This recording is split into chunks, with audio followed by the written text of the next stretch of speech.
In the shadowed stillness of Willow Cottage, a scream pierces the morning air. Felix Durant lies dead in the greenhouse, a bloodied shard of pottery beside him. Was it an accident, or something far darker? Miss Jane Marple, with her quiet wisdom, steps into a web of secrets, a hidden path, a lost cufflink, a cryptic note, and a missing key. As whispers of blackmail unravel Colonel Harver's past, Dr. Gale's guilt, Miss Winthrop's fear, the truth grows more. Who met Durant at midnight? And why does the greenhouse hold the key to a killer's heart? In a final, shocking revelation, one soul's desperate secret will shatter the calm of Chipping Hollow forever. Chapter 1. The Invitation to Willow Cottage, in the quiet village of St. Mary Mead, where the seasons turned with the gentle predictability of a well-kept clock. Miss Jane Marple sat in her modest drawing room, her knitting needles moving with the rhythmic precision of a metronome. The pale blue shawl taking shape in her lap was destined for the church bazaar, a small contribution to the community's ceaseless churn of charitable endeavors. The morning sun filtered through the lace curtains, casting delicate patterns on the polished oak floor, and the air carried the faint scent of lavender from a bowl on the sideboard. It was a scene of serene domesticity, one that belied the sharp mind that lay beneath Miss Marple's unassuming exterior. The postman's arrival disrupted the morning's tranquility, his bicycle bell jingling faintly as he approached the cottage. Miss Marple set her knitting aside, her hands smoothing the folds of her black silk dress as she rose to collect the letters from the hall. Among the usual bills and circulars was a thick envelope, its creamy paper embossed with a flourish that suggested both expense and enthusiasm. The handwriting was unmistakably that of Mrs. Lavinia Bantry, an old acquaintance whose exuberance had always contrasted sharply with Miss Marple's quiet reserve. Lavinia had recently relocated to Chipping Hollow, a village some 30 miles distant, and her letter brimmed with the excitement of new beginnings. "My dear Jane," it began, in Lavinia's sprawling script, "you simply must come to Willow Cottage for a fortnight. The garden is a dream, the new greenhouse a marvel, and I've gathered the most delightful company. Colonel Harver's is here, full of his war stories, and Miss Winthrop, who knows everything about plants. Dr. Gale, our young physician, is charming if a bit nervy, and Mr. Durant, an art dealer, promises to keep us all guessing with his wit. Come, Jane, and let us gossip over tea and roses. The train to Chipping Hollow leaves Friday at noon." Miss Marple's lips curved into a faint smile. Lavinia's invitations were rarely as innocent as they seemed. Her knack for assembling disparate personalities often led to unexpected dramas, the kind that piqued Miss Marple's curiosity. The mention of the greenhouse was particularly intriguing. Lavinia had described it as a marvel, filled with exotic specimens, and Miss Marple, who had a fondness for gardens, wondered what secrets such a place might hold. She recalled a conversation with her nephew Raymond, who had once remarked that greenhouses, with their steamy air and hidden corners, were positively ripe for intrigue. At the time, she had laughed, but now the thought lingered. By Friday morning, Miss Marple had packed a modest suitcase, including her best tweed skirt, a few cardigans, and her knitting bag. The train journey to Chipping Hollow was uneventful, the countryside rolling past in a patchwork of green fields and hedgerows. As the train pulled into the small station, Miss Marple spotted Lavinia waiting on the platform. Her round figure swayed in a floral dress that seemed to compete with the surrounding flower beds for vibrancy. Lavinia's face lit up as she waved, her voice carrying over the platform's bustle. "Jane, you darling, you haven't changed a bit." Lavinia enveloped her in a hug, her perfume a heady mix of jasmine and enthusiasm. "Come, the car's waiting. Willow Cottage is just a mile off, and I can't wait to show you everything." The drive to Willow Cottage was a short one, winding through lanes bordered by stone walls and wildflowers. Chipping Hollow was larger than St. Mary Mead, with a high street boasting a butcher, a baker, and a post office that doubled as a gossip hub. The cottage itself was a vision of rural charm, its thatched roof sagging gently over whitewashed walls, its garden a riot of color. Roses climbed trellises, dahlias nodded in the breeze, and at the far end of the lawn stood the greenhouse, its glass panels glinting like a beacon in the late summer sun. "It's magnificent, isn't it?" Lavinia said, gesturing toward the greenhouse as they stepped from the car. "My late husband would have adored it, though he'd have grumbled about the cost. I had it built last spring, and Miss Winthrop's been helping me fill it with all sorts of queer plants." Miss Marple nodded, her eyes taking in the structure's sleek lines and the faint mist of condensation on its panes. "It's quite modern," she remarked, "almost like a little cathedral for your flowers." Lavinia laughed, leading her into the cottage. The interior was as cheerful as its owner, with chintz, curtains, polished brass, and a clutter of photographs on the mantelpiece. A young maid, Elsie, took Miss Marple's suitcase upstairs, her footsteps quick and nervous. "Elsie's a bit shy," Lavinia confided, "but a gem. She's been with me since I moved here." That evening, Lavinia hosted a small dinner to introduce her guests. The dining room was aglow with candlelight, the table set with Wedgwood china and a centerpiece of late roses.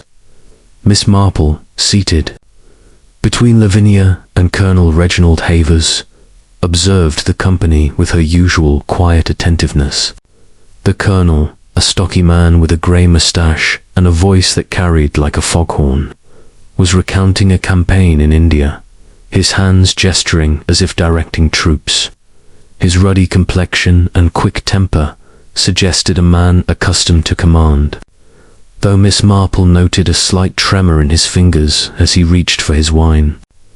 Across the table sat Miss Clara Winthrop, a thin woman in her 50s with sharp features and a pair of spectacles perched on her nose. Her dress was plain, almost severe, but her eyes lit up when she spoke of her botanical pursuits. "The greenhouse is a treasure," she said, her voice precise. "Lavinia's let me experiment with some rare hybrids. I've a phalaenopsis that's due to bloom any day now." Dr. Simon Gale, seated beside her, was a contrast in youth and unease.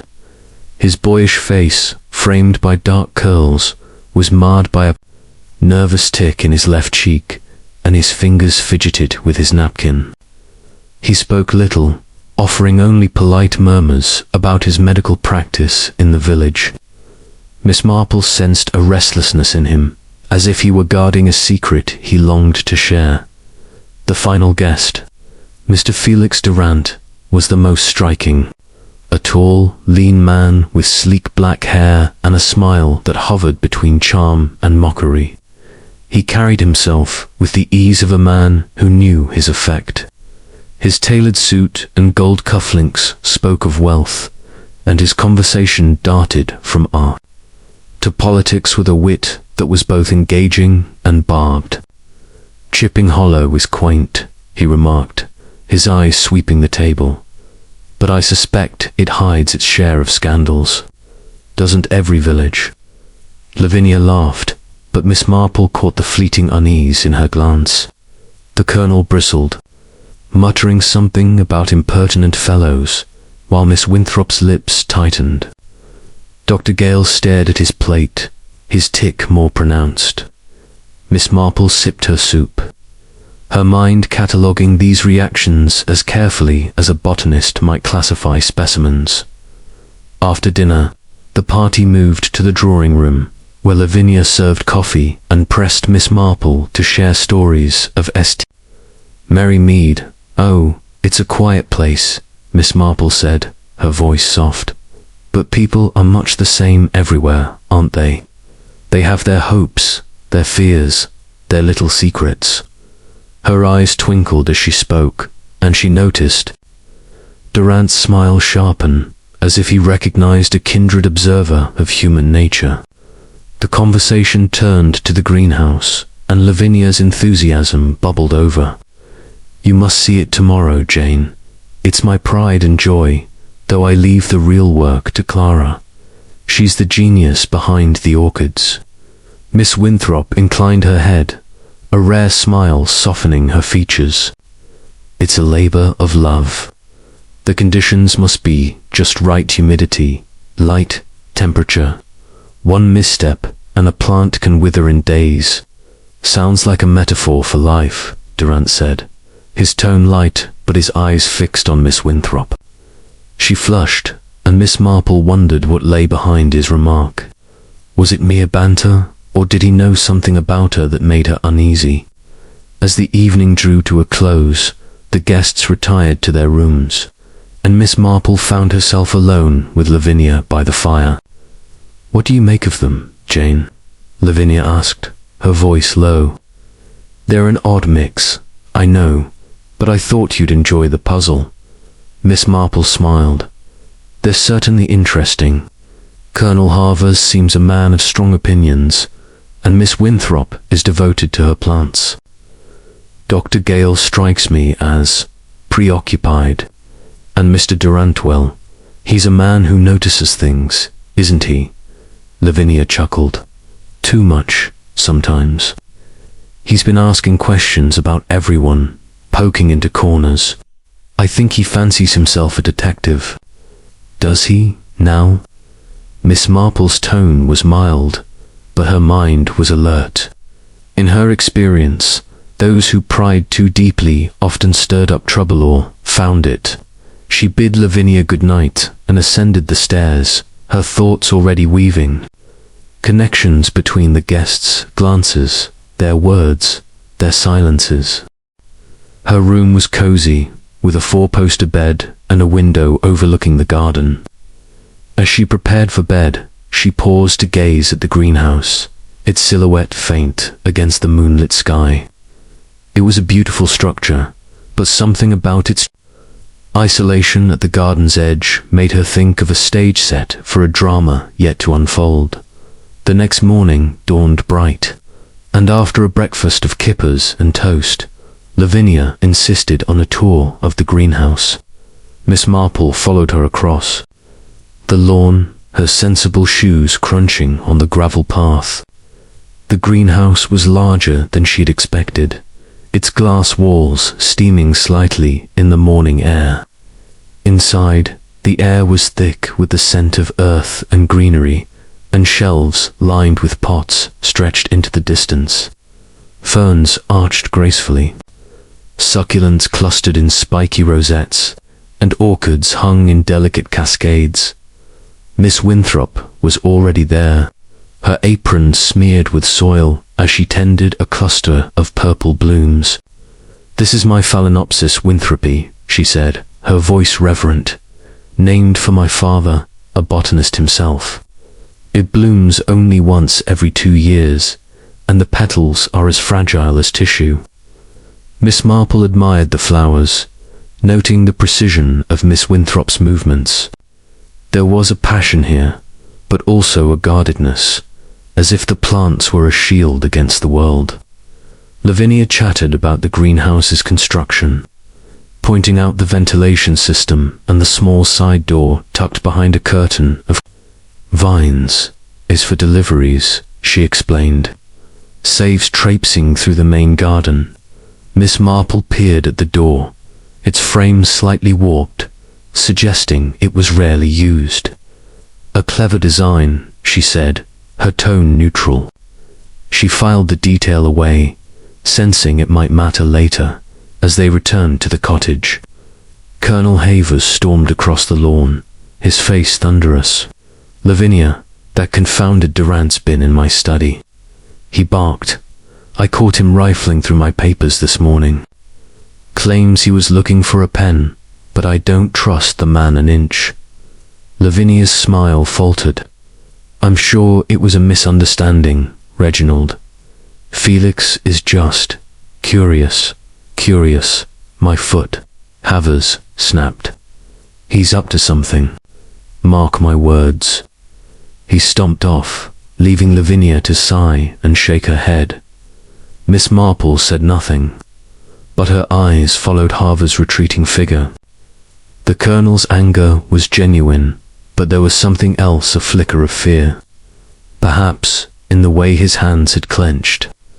She glanced back at the greenhouse, its side door now hidden by the vines, and wondered what Durant had been seeking, and why it had rattled the Colonel so.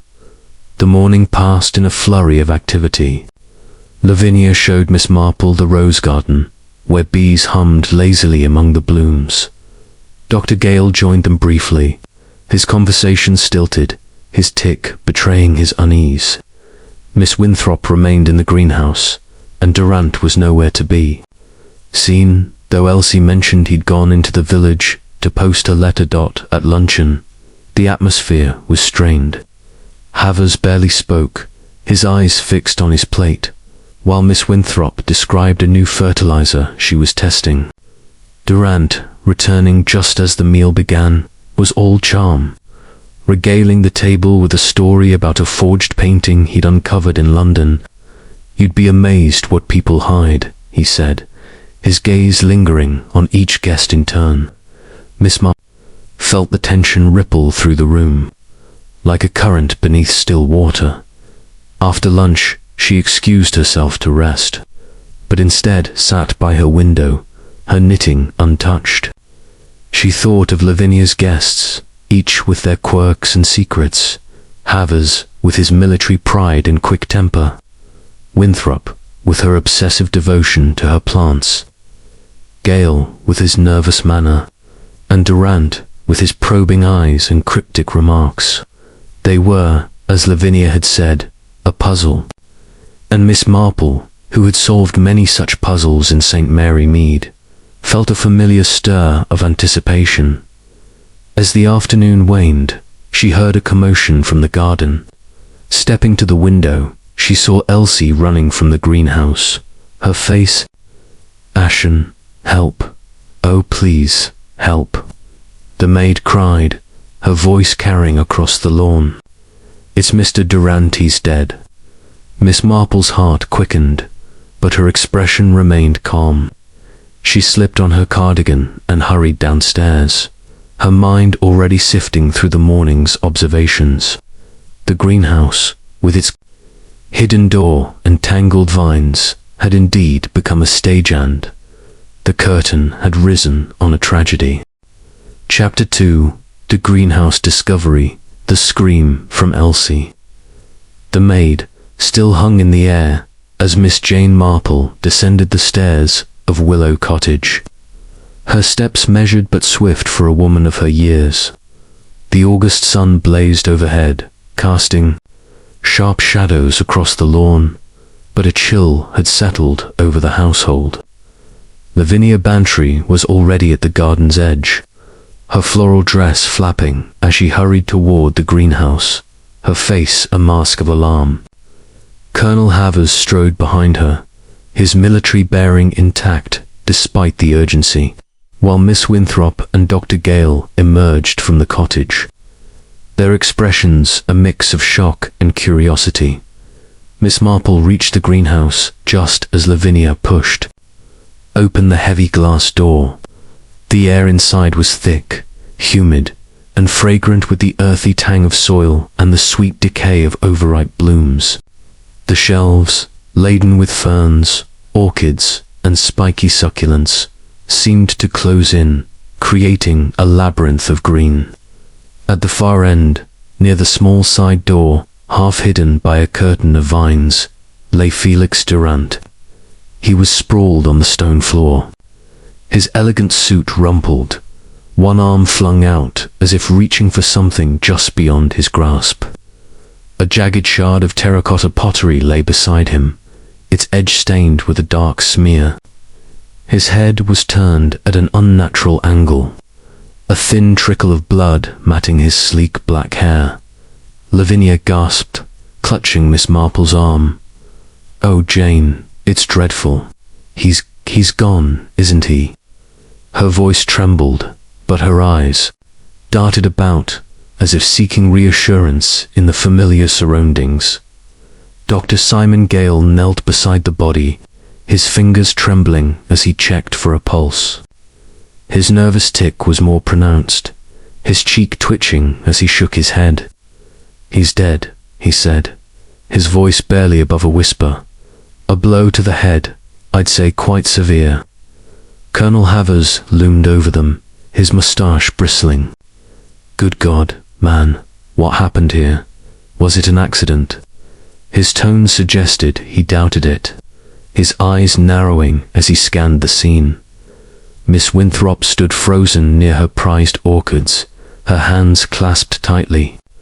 "This is my fault," she murmured, almost to herself. "I should have locked the side door.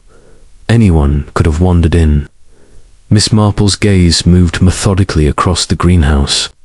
The overturned pot, its soil scattered like a dark halo around Durant's body, was heavy, its base thick enough to require deliberate effort to lift. The side door, slightly ajar, caught her attention. Its hinges were stiff, suggesting it was rarely used. Scuff marks marred the stone floor near Durant's feet, faint but distinct, as if someone had dragged their shoes in haste. The vines framing the door were disturbed, a few leaves crushed on the ground outside. She noted these details silently, her face serene but her mind alight with questions. "Elsie, dear," Miss Marple said gently, turning to the maid, who hovered near the entrance, her apron twisted in her hands. "Can you tell us exactly what you saw?" Elsie's eyes were wide, her voice shaky. "I was bringing fresh water for Miss Winthrop's plants. Miss Brott came in through the main door, and there he was, just lying there. I didn't touch nothing. I swear, I just screamed and ran for help." "Did you see anyone else nearby?" Miss Marple asked, her tone encouraging. Elsie shook her head. "No, miss. The garden was quiet. I didn't even hear footsteps." Lavinia wrung her hands. "We must call the police at once. And a doctor, though I suppose Dr. Gale." She trailed off, glancing at the young physician, who was still crouched beside Durant, his face pale. "I've done what I can," Gale said, standing abruptly. "The police will need to handle this now." Colonel Havers snorted. "Police? They'll make a mess of it, mark my words." Fellow probably tripped and hit his head.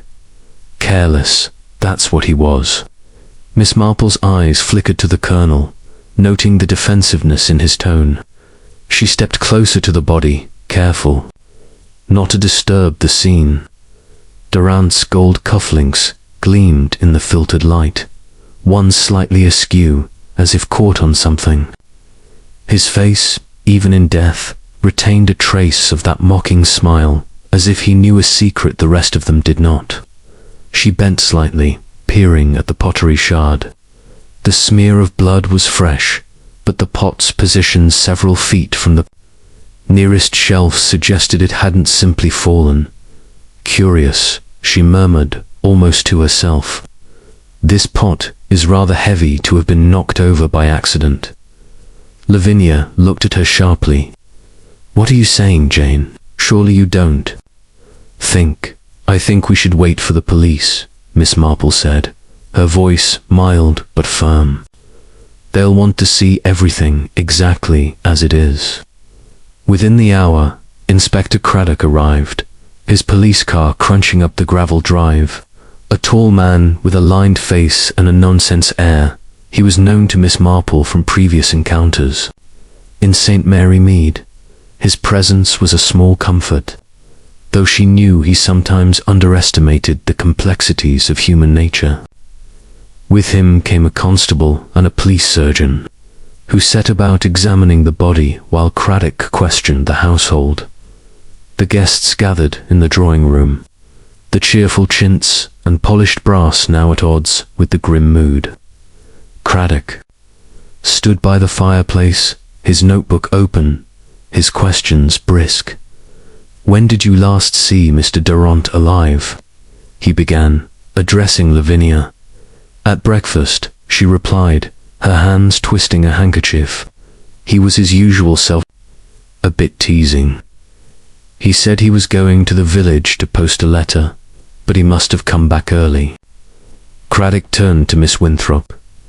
"You were in the greenhouse this morning, I understand." "Yes," she said, her voice clipped. "I was tending my orchids from 8 o'clock onward. I didn't see Felix Mr. Durant come in. I was at the far end, near the propagation trays. And you, Dr. Gale?" Craddock's eyes narrowed slightly. Gale's tick twitched. "I was in the library, writing letters. I didn't leave the cottage until Elsie's scream." Colonel had cleared his throat. "I was walking the grounds, as I do every morning. Saw nothing out of the ordinary."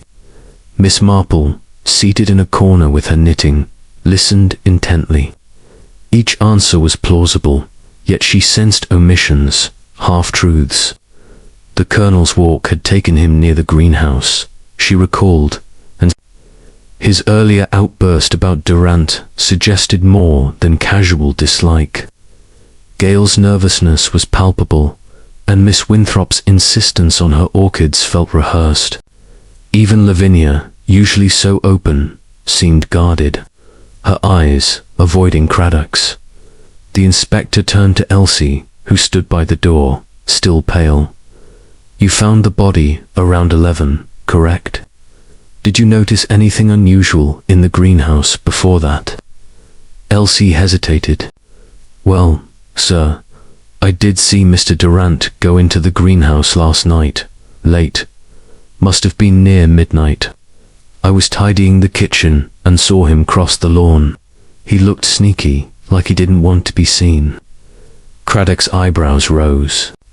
"Midnight, and you didn't think to mention this earlier?" "I didn't think it mattered, sir," Elsie said, flushing. "He was alive then, wasn't he?" Miss Marple's needles paused. A midnight visit to the greenhouse was curious indeed. What had Durant been doing, and with whom? She glanced at the others, noting Havre's scowl, Gale's sudden stillness, and Winthrop's rigid posture. Lavinia's handkerchief was now a tight knot in her hands. Craddock jotted a note. "We'll need to establish everyone's movements last night and this morning. For now, the greenhouse is off limits." The surgeons confirmed death by a blow to the head, likely from that pottery shard.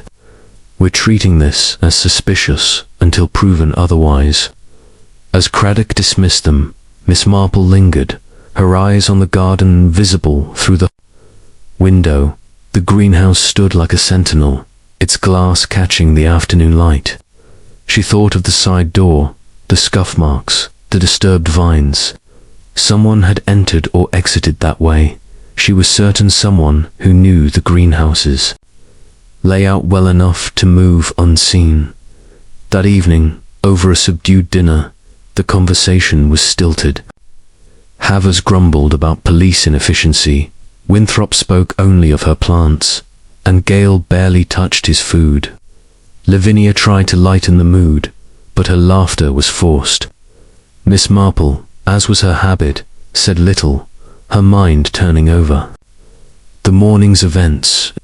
Durant's death was no accident, she was sure. The question was not only who had struck the blow, but why and what had Durant been seeking in the greenhouse at midnight. As the meal ended, she excused herself and stepped into the garden, drawn back to the greenhouse. The police had cordoned it off, but she stood at a distance, studying the side door's outline in the dusk.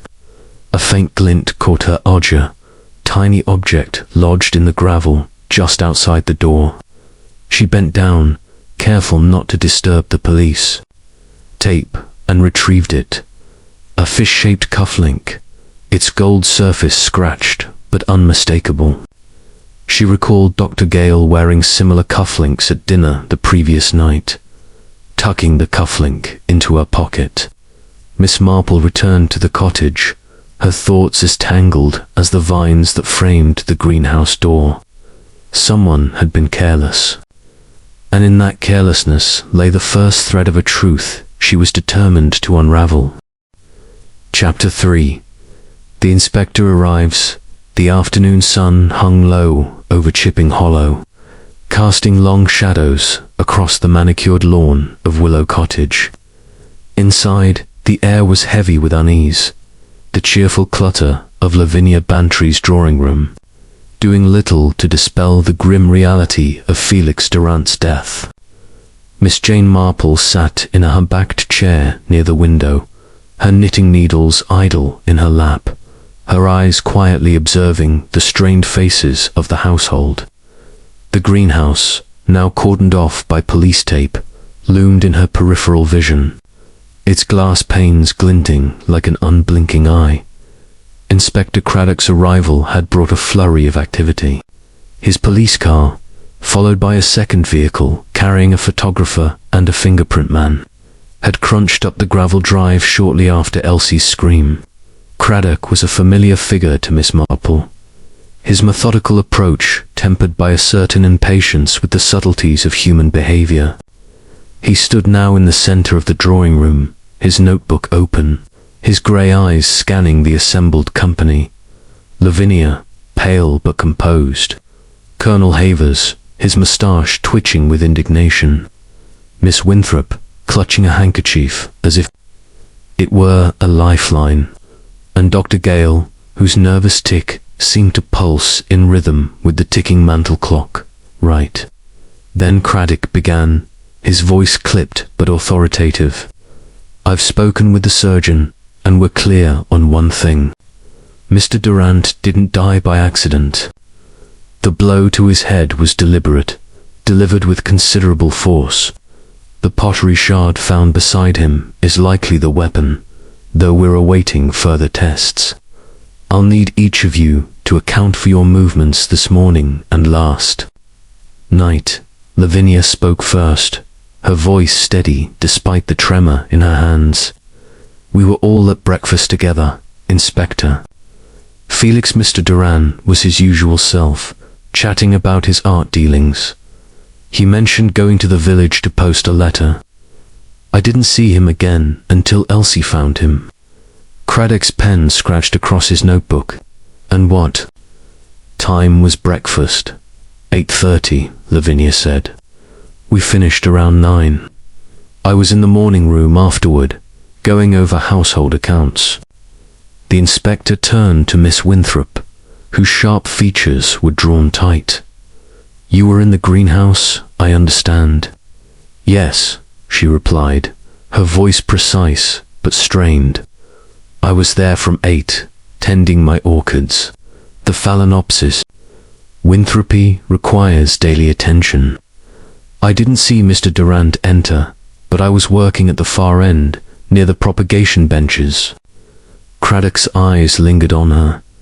You didn't hear anything? A struggle, perhaps? Miss Winthrop shook her head, her spectacles glinting. The greenhouse is large, Inspector. The sound of my clippers or the hum of the ventilation could have masked anything.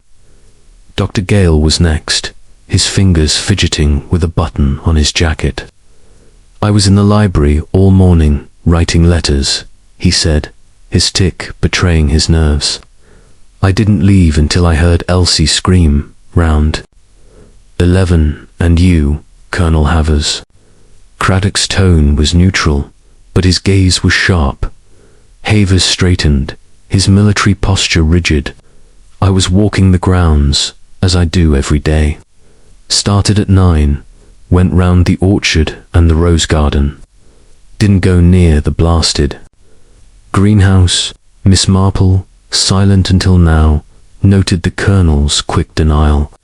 His walk had taken him close to the greenhouse, she recalled, and his earlier fury at Durant suggested a deeper grievance. She glanced at Dr. Gale, whose eyes avoided hers, and at Miss Winthrop, whose handkerchief was now a crumpled ball. Lavinia, too, seemed uneasy, her usual warmth dimmed by the weight of the moment. Craddock turned to Elsie, who stood by the door, her apron smoothed nervously. "You mentioned seeing Mr. Durant enter the greenhouse last night, around midnight. Can you add anything to that?" Elsie swallowed, her eyes darting to Lavinia for reassurance. "Not much, sir. I was in the kitchen, tidying up. I saw him cross the lawn, heading for the greenhouse. He moved quick, like he didn't want anyone to notice. I didn't see him come out, but I went to bed soon after." Craddock nodded, jotting a note. "And no one else saw him last night?" The room was silent, the guests exchanging fleeting glances. Miss Marple's needles clicked once, a soft sound that seemed to underscore the tension. She thought of the fish-shaped cufflink in her pocket, its scratched gold surface a silent accusation. Dr. Gale had worn such cufflinks, but he hadn't mentioned being near the greenhouse, nor had anyone admitted to seeing Durant after breakfast. Yet the scuff marks and disturbed vines suggested someone had used the side door. The inspector closed his notebook with a snap. "We'll need formal statements from each of you. For now, I'm treating this as a murder investigation. The greenhouse remains off-limits, and I'd advise you all to stay close to the cottage." As Craddock left to oversee his men, the household dispersed, their footsteps heavy on the polished floor. Lavinia sank into a chair, her face pale. "Jane, this is awful," she whispered. "Felix was difficult, but to think someone here could do such a thing." Miss Marple patted her hand, her expression sympathetic but her mind alert. "People can surprise us, Lavinia, even those we think we know. Tell me, did Felix ever speak of his business dealings? Anything that might have made enemies?" Lavinia hesitated, her eyes flickering. "He was always vague about his work. Art, antiques, that sort of thing. He'd drop hints about big deals or valuable finds, but nothing specific. He did seem to know things about people, I mean. He'd make these little comments, as if he were testing them." Miss Marple nodded, filing this away. Durant's penchant for probing had clearly ruffled feathers, perhaps fatally so. She excused herself and stepped into the garden, drawn once more to the greenhouse. The police tape fluttered in the breeze, and a constable stood guard, his face impassive. She didn't approach, but her eyes traced the path to the side door, hidden by its curtain of vines. The gravel outside bore faint marks, not yet disturbed by the police, and she wondered what else they might reveal. Back in the drawing room, she found Colonel Hivers alone, staring out the window. "Dreadful business," he muttered, sensing her presence. That man was trouble from the start, always poking about, asking questions. Questions about what, Colonel? Miss Marple's voice was gentle, inviting confidence. Havers scowled. "My affairs, for one, kept hinting he knew something about a land deal I made years ago. Said he had papers to prove it was shady." "Utter rot, of course." "Of course," Miss Marple echoed, her tone neutral. She noted the defensive edge in his voice, the way his hands clenched at his sides. A man like Havers, proud and quick-tempered, would not take kindly to such accusations, true or not. As evening fell, the household gathered for a tense dinner. The conversation was sparse, punctuated by the clink of cutlery and Lavinia's attempts to fill the silence. Miss Marple observed. Her companions, each absorbed in their thoughts. Dr. Gale's tic was relentless, his fork trembling as he pushed food around his plate. Miss Winthrop's eyes kept drifting to the window, as if drawn to her orchids beyond. Havers glowered at his wine, while Lavinia's laughter rang hollow. After dinner, Miss Marple retired to her room, but sleep eluded her. She sat by the window, her knitting untouched, her mind sifting through the day's events. Durant's midnight visit to the greenhouse suggested a clandestine meeting, perhaps with someone he was pressuring. The side door, the scuff marks, the cufflink call pointed to a careful plan gone awry. But whose plan, and why? She thought of Lavinia's unease, Havers' anger, Gale's nervousness, Winthrop's guardedness. Each had a reason to dislike Durant. But dislike was not motive enough for murder. The cufflink, though, was a tangible clue, tying Gale to the scene he'd denied visiting. And Elsie's account of Durant's furtive midnight errand hinted at something more. Secret worth killing to protect. As the moon rose over Chipping Hollow, casting silver light on the greenhouse, Miss Marple felt the familiar stir of a puzzle taking shape. The truth, she knew, lay in the small things, the glances, the silences, the overlooked details. And she would find it, as she always did, by watching and listening where others saw only the ordinary. Chapter 4. The Colonel's Secret. The morning after Felix Durant's death. Willow Cottage was cloaked in a quiet unease, as if the very walls held their breath. The sun rose over Chipping Hollow, its light softened by a thin veil of clouds, but the warmth did little to dispel the chill that lingered from the grim discovery in the greenhouse. Miss Jane Marple sat at the breakfast table, her teacup cradled in her hands, her eyes moving gently over her companions. Lavinia Bantry, her usual vivacity dimmed, stirred her porridge with mechanical precision. Dr. Simon Gale, his tic more pronounced under the strain, avoided eye contact, his fingers shredding a piece of toast. Miss Clara Winthrop, rigid as ever, spoke only to decline the marmalade. Colonel Reginald Havers, however, was conspicuously absent, his chair empty at the table's head. "Where's the Colonel?" Lavinia asked, her voice tinged with worry. "He's usually up with the lark, pacing the garden." Elsie, clearing the plates, hesitated. "He's in his study, ma'am. Said he wasn't hungry and didn't want to be disturbed." Miss Marple's needles, resting in her lap, gave a single soft click. The Colonel's absence was telling, especially after his outburst about Durant the previous day. She recalled his flushed face, his clenched fists, and the way he'd spoken of Durant's snooping. There was something there, she thought. Something more than mere irritation. After breakfast, she excused herself and stepped into the garden, her sensible shoes crunching on the gravel path. The greenhouse stood silent, its police tape fluttering like a warning flag. She didn't approach, mindful of Inspector Craddock's orders, but her gaze lingered on the side door, its outline barely visible behind the vines. The fish-shaped cufflink, safely tucked in her pocket, weighed on her mind. Dr. Gale's connection to the scene was undeniable, yet the Colonel's behavior suggested he, too, had secrets to guard. She found Colonel Havers near the rose garden, his back to the cottage, staring at a bed of crimson blooms. His shoulders were squared, but there was a slump to them, as if the weight of the past day pressed heavily. Miss Marple approached, her demeanor as unthreatening as a village spinster out for a morning stroll. "Good morning, Colonel," she said, her voice soft. "The roses are lovely, aren't they?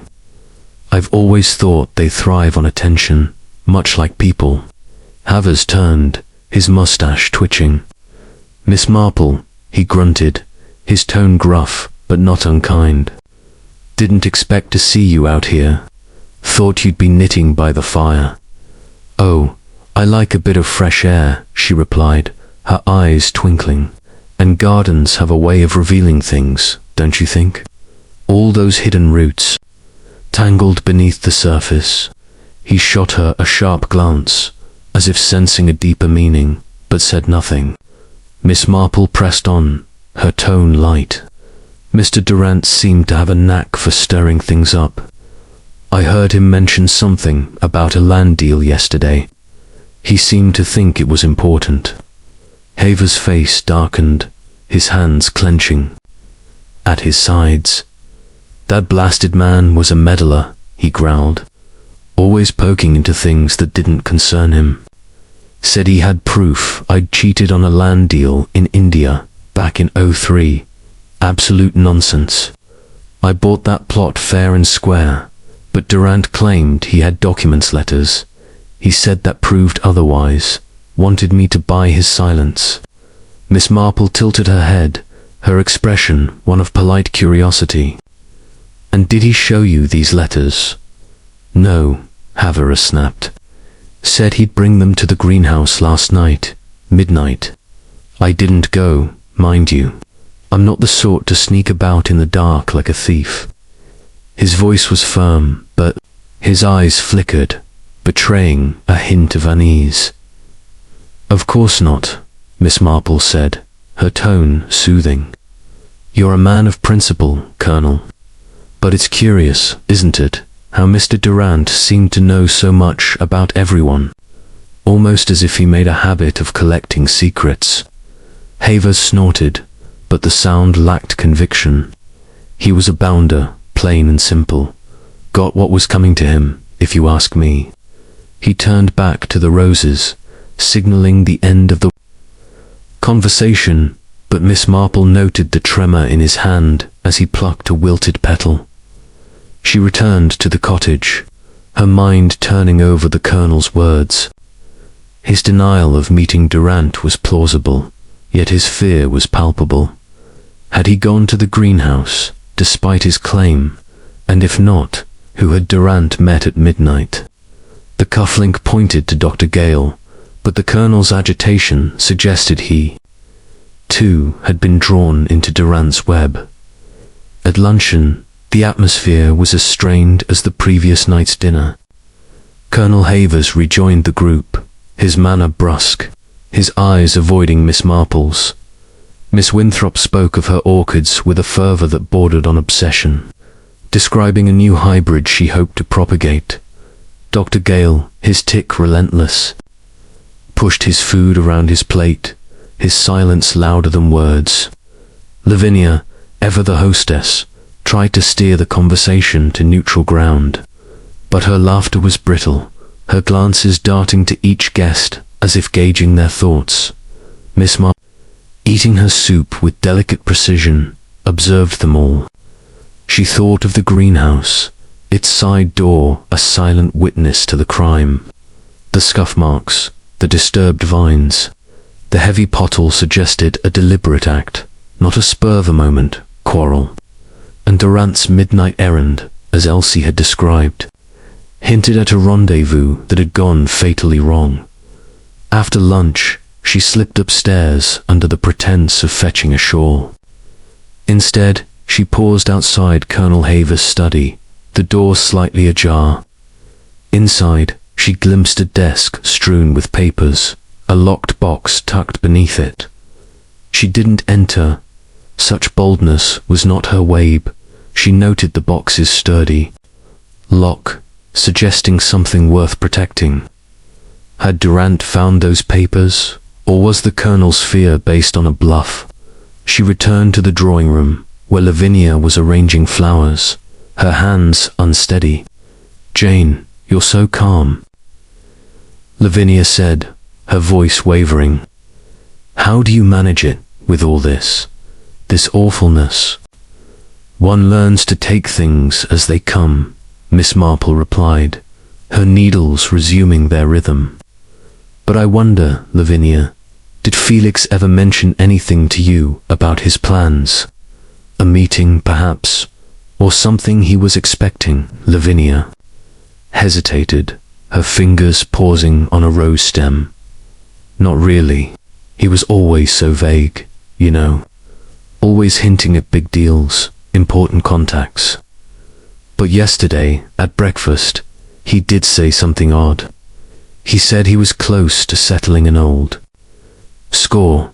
I thought it was just his way of being dramatic. Miss Marple nodded, her mind cataloguing the phrase. An old score could mean many things: grudge, a debt, a betrayal. She thought of the guests, each with their own burdens. Havers with his disputed land deal, Gale with his nervous secrecy, Winthrop with her guarded devotion to her plants. Even Lavinia, for all her warmth, seemed to hold something back as the afternoon waned. Inspector Craddock returned, his face grim. He gathered the household in the drawing room, his constable at his side. "We've found something in Mr. Durant's room," he said, holding up a small evidence bag. Inside was a torn scrap of paper, its edges charred as if someone had tried to burn it. It's part of a letter in Durant's handwriting. It reads, "Meet me at the greenhouse, midnight. Bring what we discussed, or I'll talk. Any of you know anything about this?" The room was silent, the air thick with tension. Colonel Hiver's face reddened, but he said nothing. Dr. Gale's tic twitched violently, his hands gripping his knees. Miss Winthrop stared at the floor, her lips pressed tight. Lavinia's eyes widened, but she shook her head. Miss Marple's needles paused. The letter confirmed Elsie's account of Durant's midnight visit, but it raised more questions. Who was the intended recipient, and what had they discussed? She thought of the cufflink, the Colonel's fear, the hidden door. The pieces were there, but the pattern was still elusive. Craddock dismissed them, but his eyes lingered on each face, as if searching for a crack in their composure. Miss Marple remained in her chair, her knitting resumed, her thoughts weaving a net around the secrets of Willow Cottage. The Colonel's story, she sensed, was only the beginning. There were deeper roots here, tangled and hidden, and she would find them, one quiet observation at a time. Chapter 5. The Botanist's Notebook. The second day at Willow Cottage dawned with a grey pallor, the sky over-chipping, hollow, heavy with clouds that mirrored the gloom within the household. Miss Jane Marple sat by her bedroom window, her knitting untouched, her gaze fixed on the greenhouse below. Its glass panes, streaked with morning dew, seemed to guard their secrets as stubbornly as the guests inside the cottage. The discovery of Felix Durant's body had fractured the fragile civility of Lavinia Bantry's gathering, and Miss Marple sensed that each person was now retreating behind their own defences, like plants closing their leaves at dusk. Breakfast was a sombre affair, the clink of cutlery sharp against the silence. Colonel Havers, his face etched with strain, muttered about the weather. Dr. Simon Gale, his tic a relentless twitch, barely touched his eggs. Lavinia, her hostess's smile strained, spoke of village matters with forced cheer. Miss Clara Winthrop, however, was absent, her chair empty at the table's end. "She's in the greenhouse, ma'am," Elsie whispered to Lavinia as she served the tea. "Said she needed to check her orchids, police or no police." Lavinia sighed. "Clara's devoted to those plants. I suppose it's her way of coping." Miss Marple's eyes flickered with interest.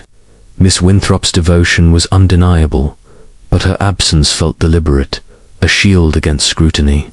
She recalled the botanist's rigid posture during Inspector Craddock's questioning, the way her hands had clutched her handkerchief.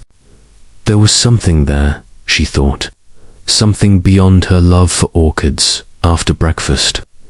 Miss Marple slipped on her cardigan and ventured into the garden, her steps slow but purposeful. The police tape still cordoned off the greenhouse, but a constable had been posted elsewhere, leaving the path clear. She didn't intend to trespass, but she paused near the rose garden, where she could observe the greenhouse's main entrance. Through the glass, she glimpsed Miss Winthrop, her apron smeared with soil, tending a cluster of delicate blooms. The botanist's movements were precise, almost reverent, but there was a tension in her shoulders, as if she sensed eyes upon her. Miss Marple returned to the cottage, her mind turning over a plan. She needed to speak with Miss Winthrop, but not in the greenhouse, where the woman was fortified by her plants. A more neutral setting might lower her guard. She found Lavinia in the morning room, arranging a vase of dahlias, and seized the opportunity. "Lavinia, dear," Miss Marple said, her voice gentle. "I've been so fascinated by Miss Winthrop's orchids. I wonder if she has a book I might borrow, something about their care, perhaps. I'd love to learn more." Lavinia brightened, eager for a distraction. "Oh, Clara has shelves of books. I'll ask her to bring one down.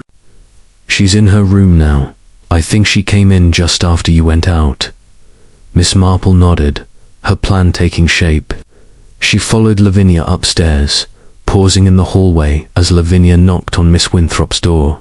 "Clara Jane's keen to read about your orchids. Have you a book she might borrow?"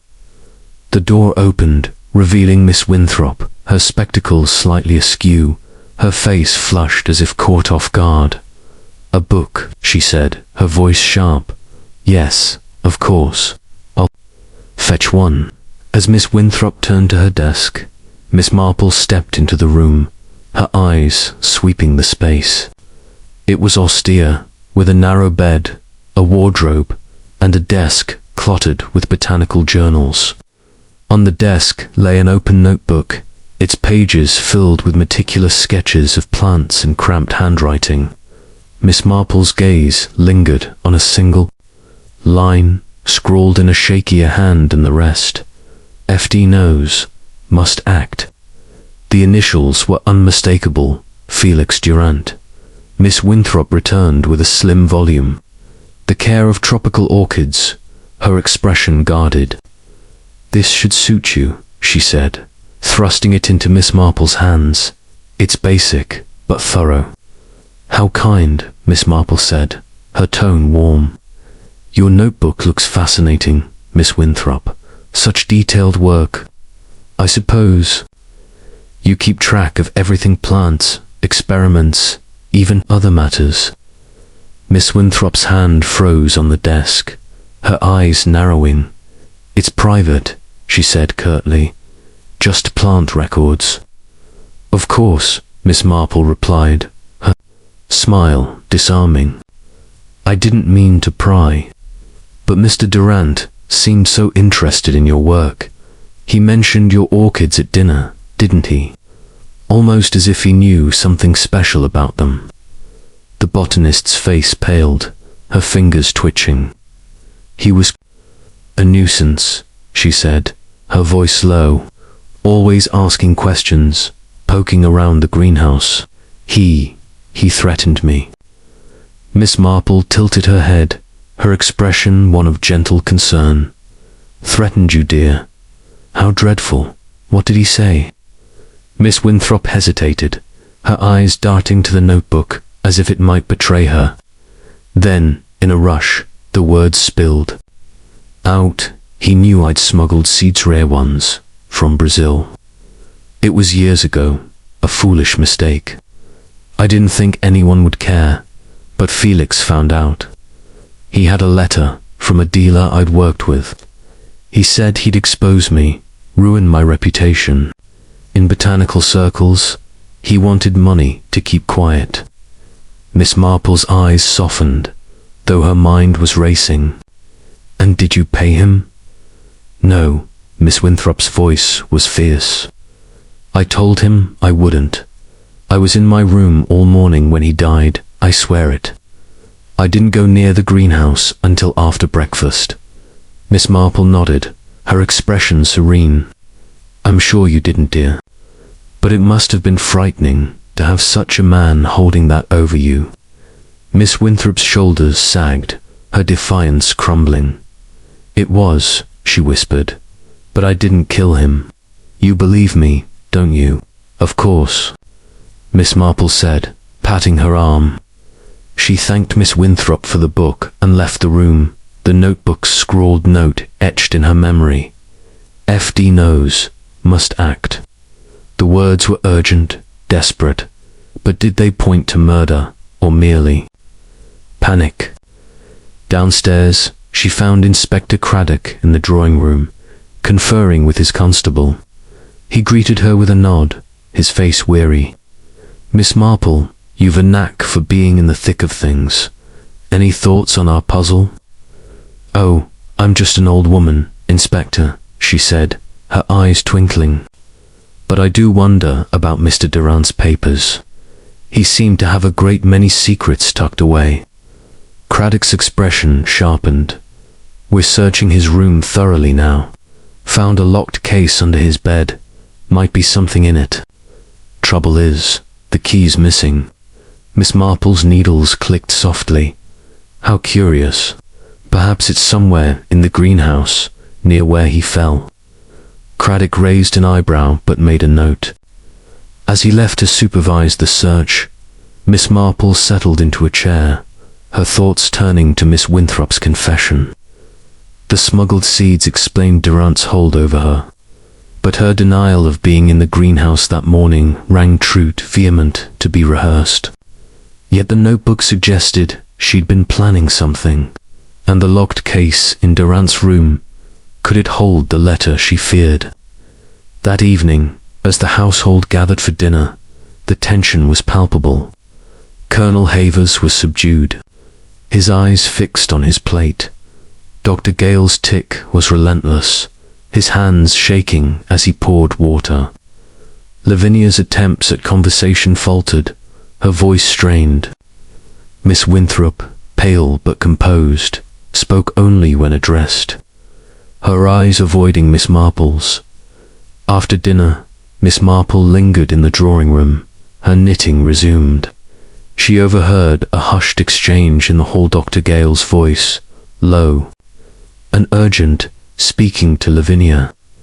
I can't keep quiet much longer, he said. It's eating at me. Hush, Simon, Lavinia replied, her tone pleading. Not now, please. Miss Marple's needles paused.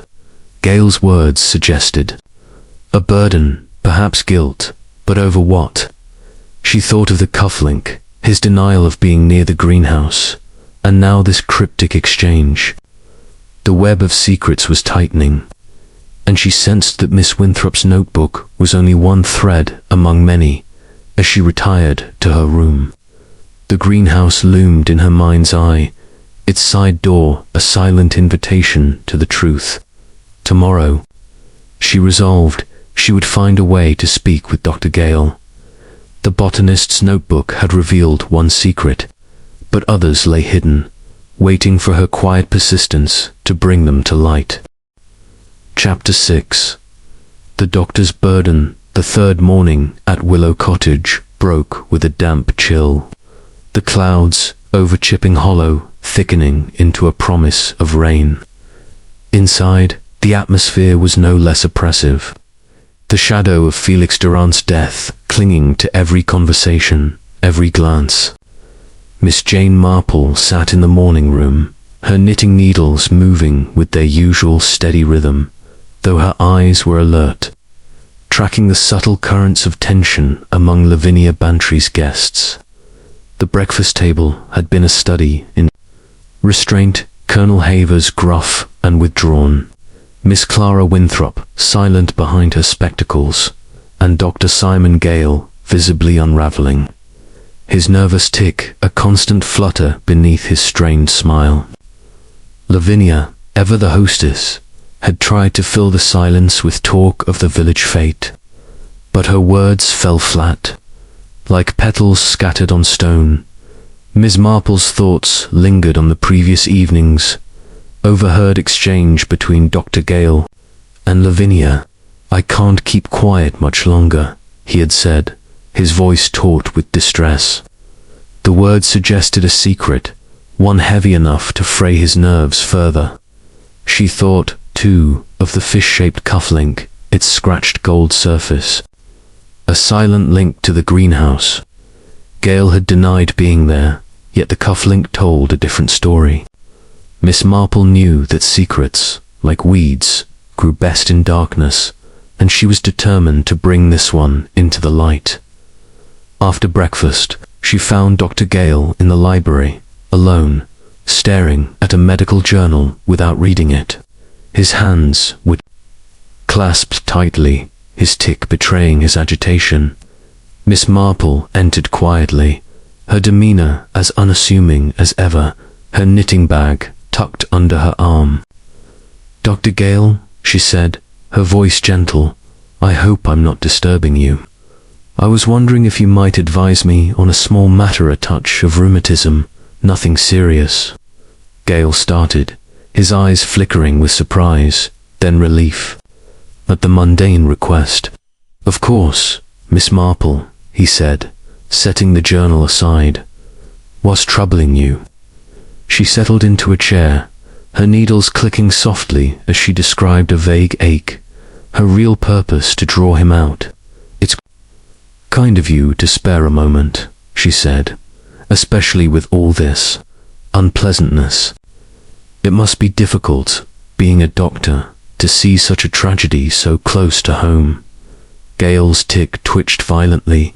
"It's unsettling, yes," he said, his voice low. "I've seen death before, but not like this.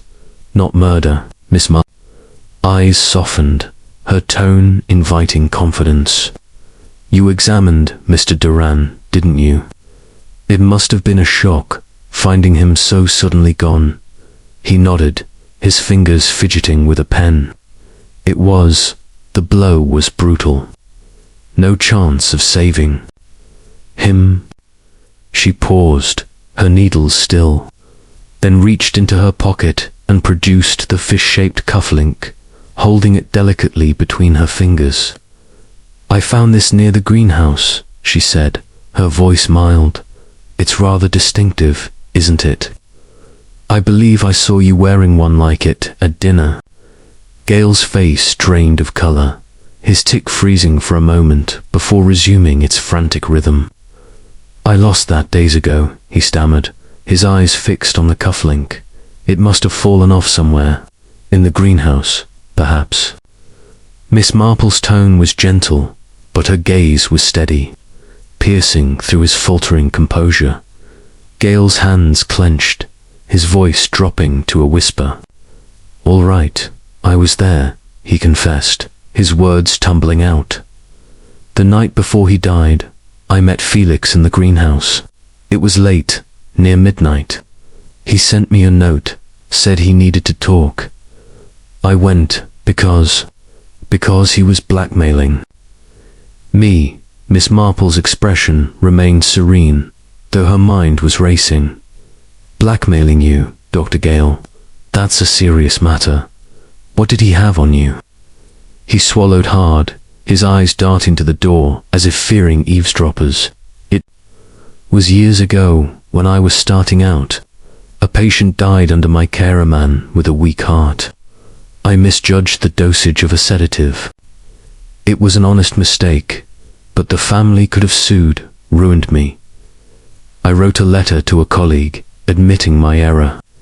Felix got hold of it somehow. He said he'd make it public unless I paid him." "And did you pay?" Miss Marple asked, her voice soft but insistent. "No," Gale said, his voice breaking. "I couldn't. I don't have that kind of money. I told him so, in the greenhouse that night. We argued, he laughed, said I'd regret it. But I left him alive, I swear. I went back to my room and stayed there until morning." Miss Marple nodded, her eyes never leaving his face. "And you didn't tell Inspector Craddock about this meeting?" Gale shook his head, his shoulders slumping. "I was afraid. It looks bad, doesn't it? Being there, arguing with him, and then finding him dead." "It's always best to be truthful," Miss Marple said, her tone kind but firm. "Secrets have a way of coming out, you know, like seeds breaking through the soil." She tucked the cufflink away, thanking Gale for his candor, and left the library, her thoughts swirling. His confession explained the cufflink, but his denial of the murder rang true, too raw, too desperate to be feigned. Yet his presence in the greenhouse placed him at the scene, or near it, at a critical time. She wondered about the note he mentioned had. It'd been the same one Craddock found, torn and charred in Durant's room. In the drawing room, she found Inspector Craddock, his face etched with frustration. He was examining a small evidence bag containing the locked case from Durant's room. "Still no key," he said, catching her eye. "But we've pried it open. Letters, mostly personal ones, some in code. Looks like Durant was in the business of secrets." Miss Marple's needles clicked softly. "He does seem to have had a talent for it," she said. "Have you found anything addressed to Dr. Gale, perhaps?"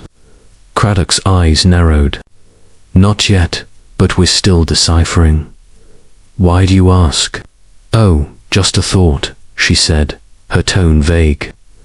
"Young men like Dr. Gale often carry burdens they don't share." Craddock grunted, unconvinced, but made a note. As he left to confer with his men, Miss Marple settled into a chair, her knitting resumed.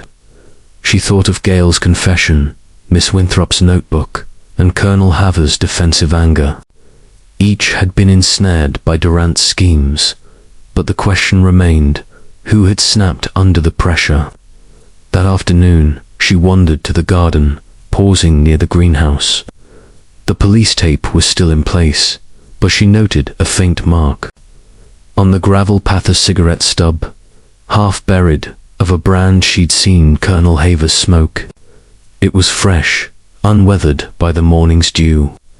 She didn't touch it, but its presence suggested Havers had been closer to the greenhouse than he'd admitted at dinner.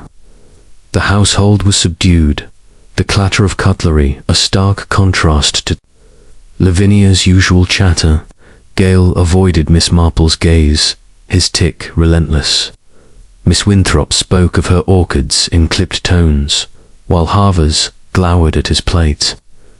Lavinia, sensing the strain, mentioned a village rumor about Durant's art dealings, but no one took the bait. As Miss Marple retired to her room, she sat by the window, her knitting untouched. The greenhouse glowed faintly in the moonlight, its secrets locked within its glass walls. Gale's burden was clear, but it was only one piece of the puzzle. The cigarette stub, the locked case, the torn letteral pointed to a web of deceit, with Durant at its center, and somewhere, she knew, was the thread that would unravel it, if only she could find it. Chapter 7. The Hidden Path. The fourth morning at Willow Cottage brought a restless energy to Chipping Hollow, as if the gathering clouds overhead mirrored the unease within the household. A light drizzle had begun, misting the garden and lending the greenhouse an ethereal glow, its glass panes slick with moisture. Miss Jane Marple, seated at the breakfast table with her tea cooling before her, observed the strained faces of her companions. Lavinia Bantry's attempts at cheer were faltering, her voice thin as she spoke of plans for the village fete. Colonel Reginald Hivers, his eyes shadowed, pushed his bacon aside untouched. Dr. Simon Gale, his tick a persistent twitch, stared out the window, while Miss Clara Winthrop, her lips pressed tight, excused herself early to check her orchids. Police tape notwithstanding, Miss Marple's thoughts were occupied by the threads she had gathered. Dr. Gale's confession of his midnight meeting with Felix Durant, Miss Winthrop's notebook with its cryptic note, and Colonel Haver's defensive bluster about a disputed land deal. The cigarette stub she had spotted near the greenhouse, unmistakably Haver's brand, lingered in her mind. It was a small thing, but small things, she knew, often led to larger truths, like roots tracing back to the heart of a plant. After breakfast, she donned her mackintosh and ventured into the garden, umbrella in hand. The drizzle was light, barely disturbing the gravel path, but it gave her an excuse to wander without drawing attention. The greenhouse stood cordoned off, its police tape sodden and sagging, but her interest lay beyond it, at the side door hidden by vines. She approached cautiously, mindful of the constable stationed near the cottage, and studied the narrow path that branched off behind the greenhouse. It was little more than a strip of trodden earth, flanked by dense yew hedges, winding toward a small clearing out of sight from the cottage windows. Miss Marple paused, her eyes scanning the ground. The gravel near the side door bore faint impressions, blurred by the rain but suggestive of hurried steps. The vines, too, were disturbed, their leaves crushed in places, as if someone had pushed through in haste. She followed the path, her umbrella tilted against the drizzle, until she reached the clearing. It was a secluded spot, shielded by the hedges, with a clear view of the greenhouse's back wall and the cottage's rear windows. Someone standing here could have watched the greenhouse unnoticed, a silent observer of whatever had transpired. Within, she bent down, her knees protesting slightly, and examined the ground. Amid the damp grass, she spotted another cigarette stub, its paper soggy but intact, identical to the one she'd seen yesterday. Haver's, she recalled, smoked this brand Turkish, sharp-scented, not common in Chipping Hollow. The stub was fresh, unweathered, suggesting it had been dropped within the last day. She left it untouched, knowing the police would need to see it, but its presence confirmed her suspicion. Haver's had been near the greenhouse. Despite his claim of avoiding it, returning to the cottage, she found Inspector Craddock in the drawing room, his face etched with the weariness of a man grappling with too many questions. He was examining a small evidence bag containing the torn letter from Durant's room. Its words, "Meet me at the greenhouse, midnight. Bring what we discussed, or I'll talk," still a puzzle. "Miss Marple," he said, nodding in greeting. "You're out early, despite the weather." "Oh, I find a little rain refreshing," she replied, her tone mild. "I was admiring the garden and noticed something curious near the greenhouse, a path hidden behind the hedges. It leads to a clearing with quite a good view of the side door. I thought you might want to look there." Craddock's eyebrows rose, his interest piqued. "A hidden path, you say? We've been focused on the greenhouse itself. What's in this clearing?" "Nothing much," Miss Marple said, her eyes twinkling. "Just a cigarette stub, rather fresh. It might belong to someone who was watching the greenhouse, perhaps." Craddock made a note, his expression thoughtful. "I'll have my men search it. Anything else catch your eye?" She hesitated, then said only that Mr. Durant seemed to have a way of drawing people to him, like moths to a flame. "That letter suggests he was expecting someone, doesn't it? Someone who might not have wanted to be seen." Craddock nodded, his gaze sharpening. "We're still decoding those letters from his case.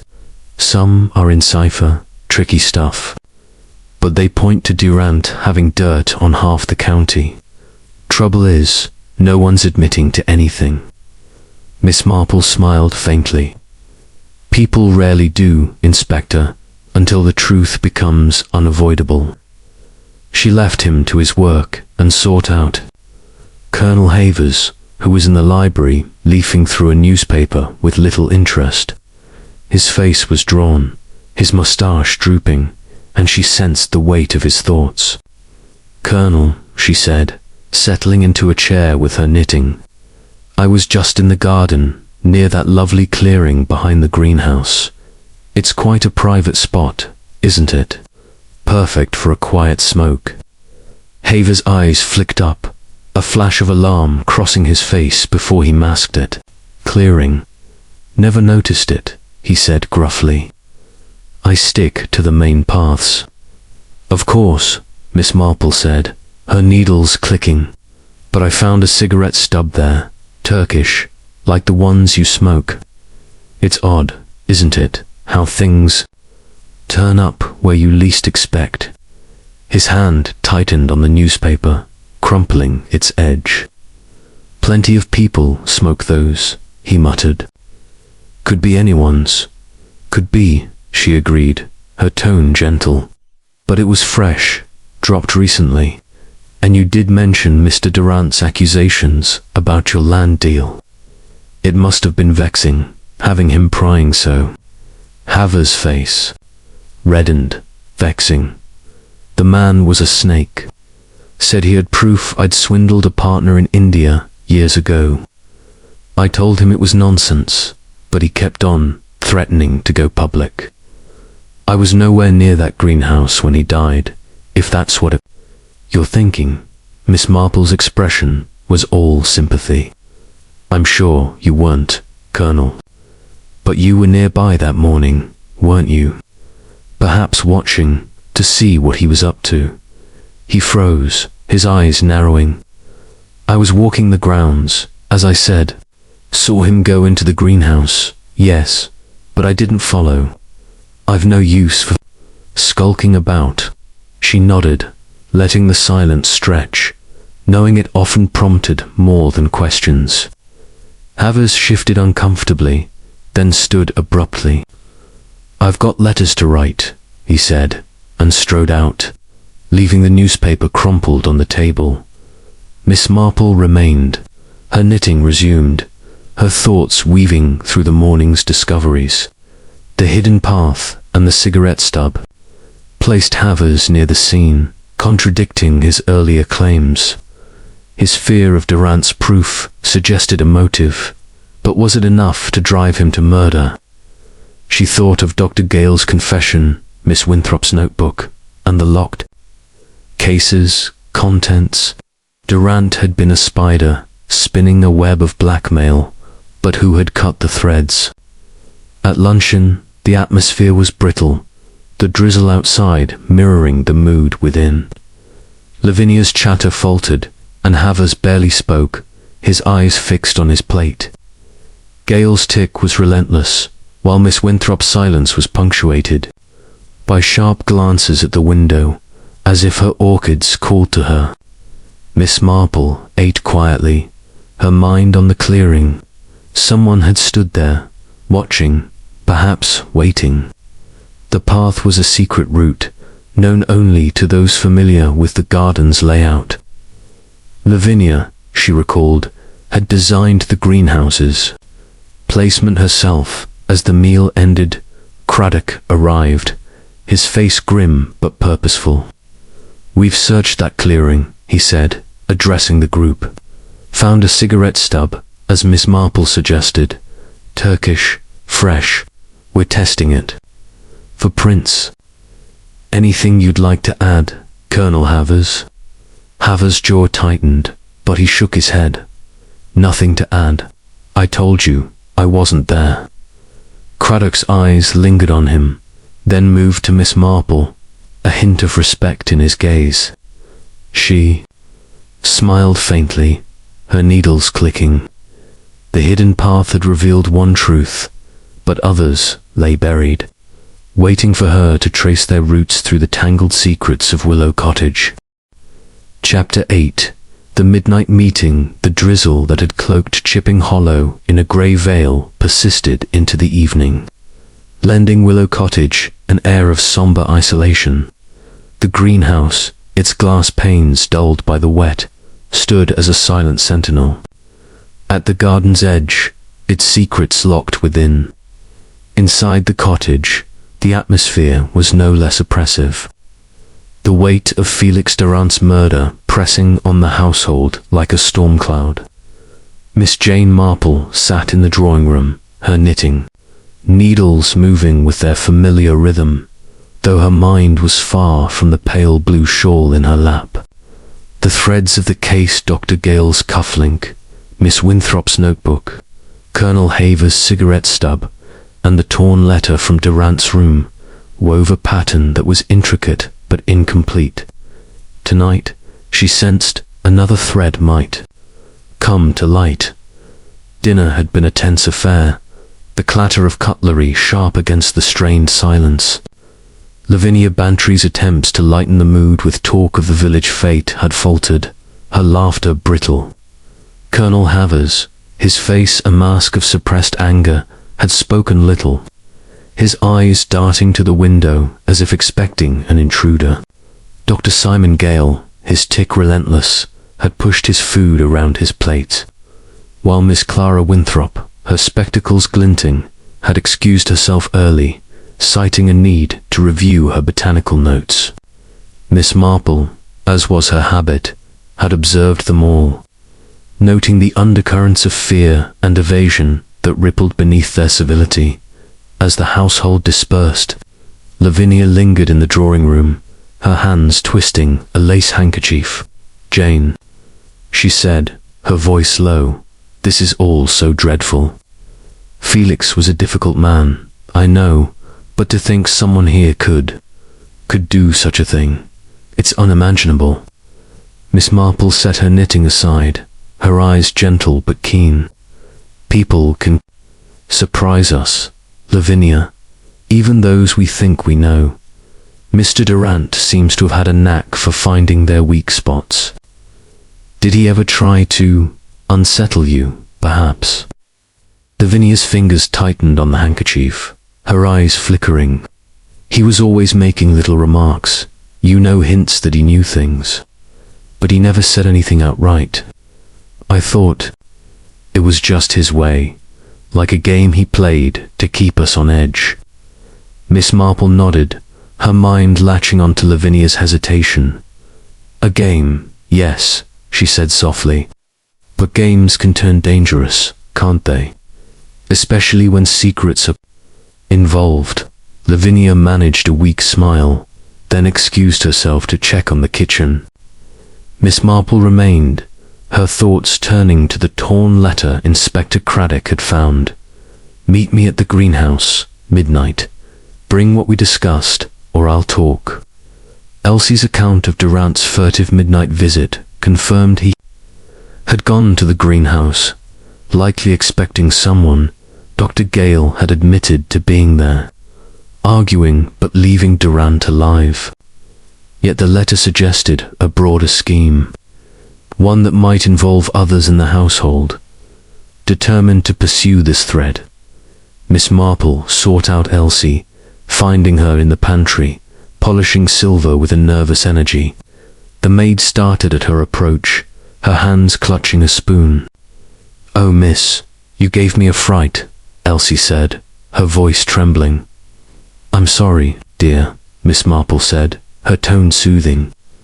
"I was just thinking about what you told the inspector about seeing Mr. Durant go to the greenhouse at midnight. You're sure he was alone?" Elsie nodded, her eyes wide. "Yes, miss. I saw him cross the lawn, all quiet-like. But I heard him on the telephone earlier that day, arranging to meet someone. He was in the hall, speaking low, but I caught a bit," he said. "Bring the money, or I'll talk." I couldn't hear the other voice, though. Miss Marple's eyes twinkled with interest. "How very curious. And you didn't see anyone follow him to the greenhouse?" "No," Miss Elsie said. "But it was dark, and I was tired. I went to bed soon after." "Thank you, Elsie," Miss Marple said, patting her arm. You've been very helpful." As she left the pantry, her mind pieced together the timeline. Durant's telephone call, his midnight visit, Dr. Gale's argument, and then the fatal blow the next morning. The side door, with its stiff latch and crushed vines, suggested someone had entered or exited unseen, perhaps using the hidden path she'd found. But who had Durant been expecting, and what had they failed to bring? She returned to the drawing room, where Inspector Craddock was conferring with his constable. A stack of papers from Durant's locked case spread on the table. He looked up as she entered, his face a mix of frustration and determination. "Miss Marple," he said, "you've a knack for turning up at the right moment. We've decoded some of Durant's letters. There are goldmine blackmail notes, mostly addressed to half a dozen people, some local, some not. He was bleeding them dry." Miss Marple's needles clicked softly. "Including our friends here, I presume?" Craddock nodded. "Looks like it. There's one to Havers about that land deal, another to Winthrop about her smuggled seeds. Nothing clear on Gale yet, but we're still working through them. Trouble is, no one's talking." "People rarely do," Miss Marple said, her tone mild. "But they leave traces, don't they? Like that cigarette stub in the clearing. Have you had any luck with it?" Craddock's eyes narrowed. "No, Prince Lorraine didn't help. But it's Havers' brand, no question. He's sticking to his story, though says he was nowhere near the greenhouse." Miss Marple nodded, her thoughts on the hidden path. "It's a private spot, that clearing. Perfect for someone who wanted to watch without being seen. Perhaps someone who knew the garden well." Craddock made a note, his expression thoughtful. "You're thinking someone planned this, aren't you? Not a spur of the moment thing?" "Oh, I'm just an old woman, Inspector," she said, her eyes twinkling. "But I do think Mr. Durant's midnight meeting is the key. He was expecting someone, and that someone didn't come empty-handed." As Craddock left to supervise his men, Miss Marple settled into a chair, her knitting resumed.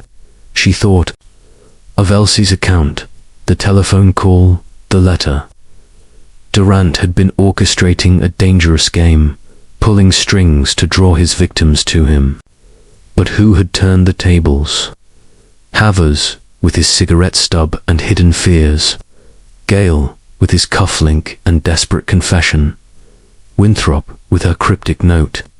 Or even Lavinia, whose unease seemed to grow with each passing hour that evening. As the rain intensified, Miss Marple stood by her bedroom window, gazing at the greenhouse.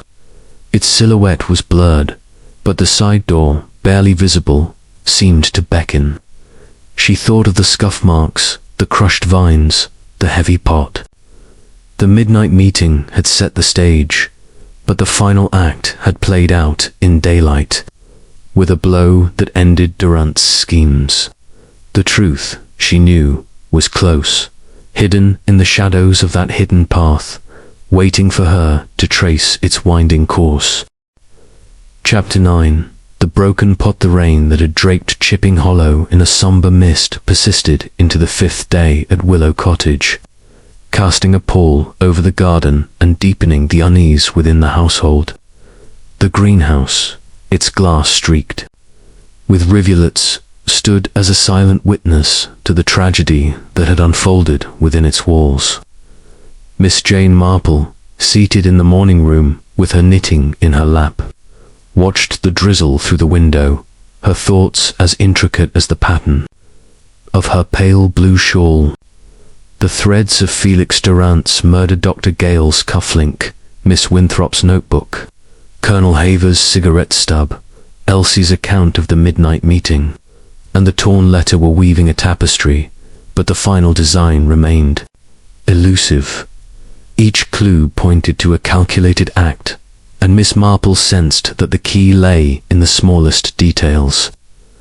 Overlooked by all but the most patient observer, Breakfast had been a strained affair, the clink of teacups sharp against the silence.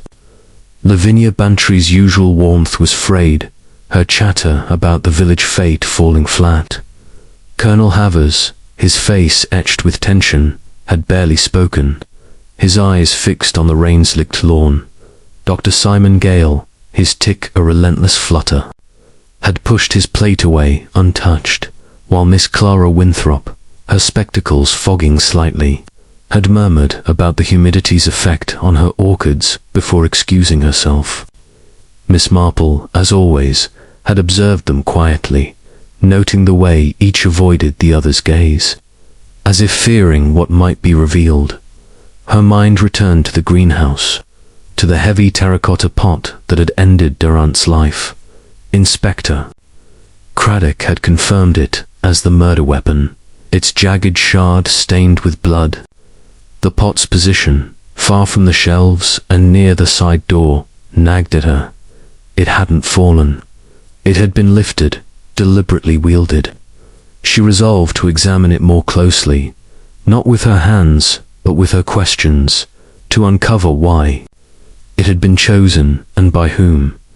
After breakfast, she found Craddock in the drawing room, his notebook open, his face etched with the frustration of a man chasing shadows. He was examining a report from the police surgeon, his brow furrowed.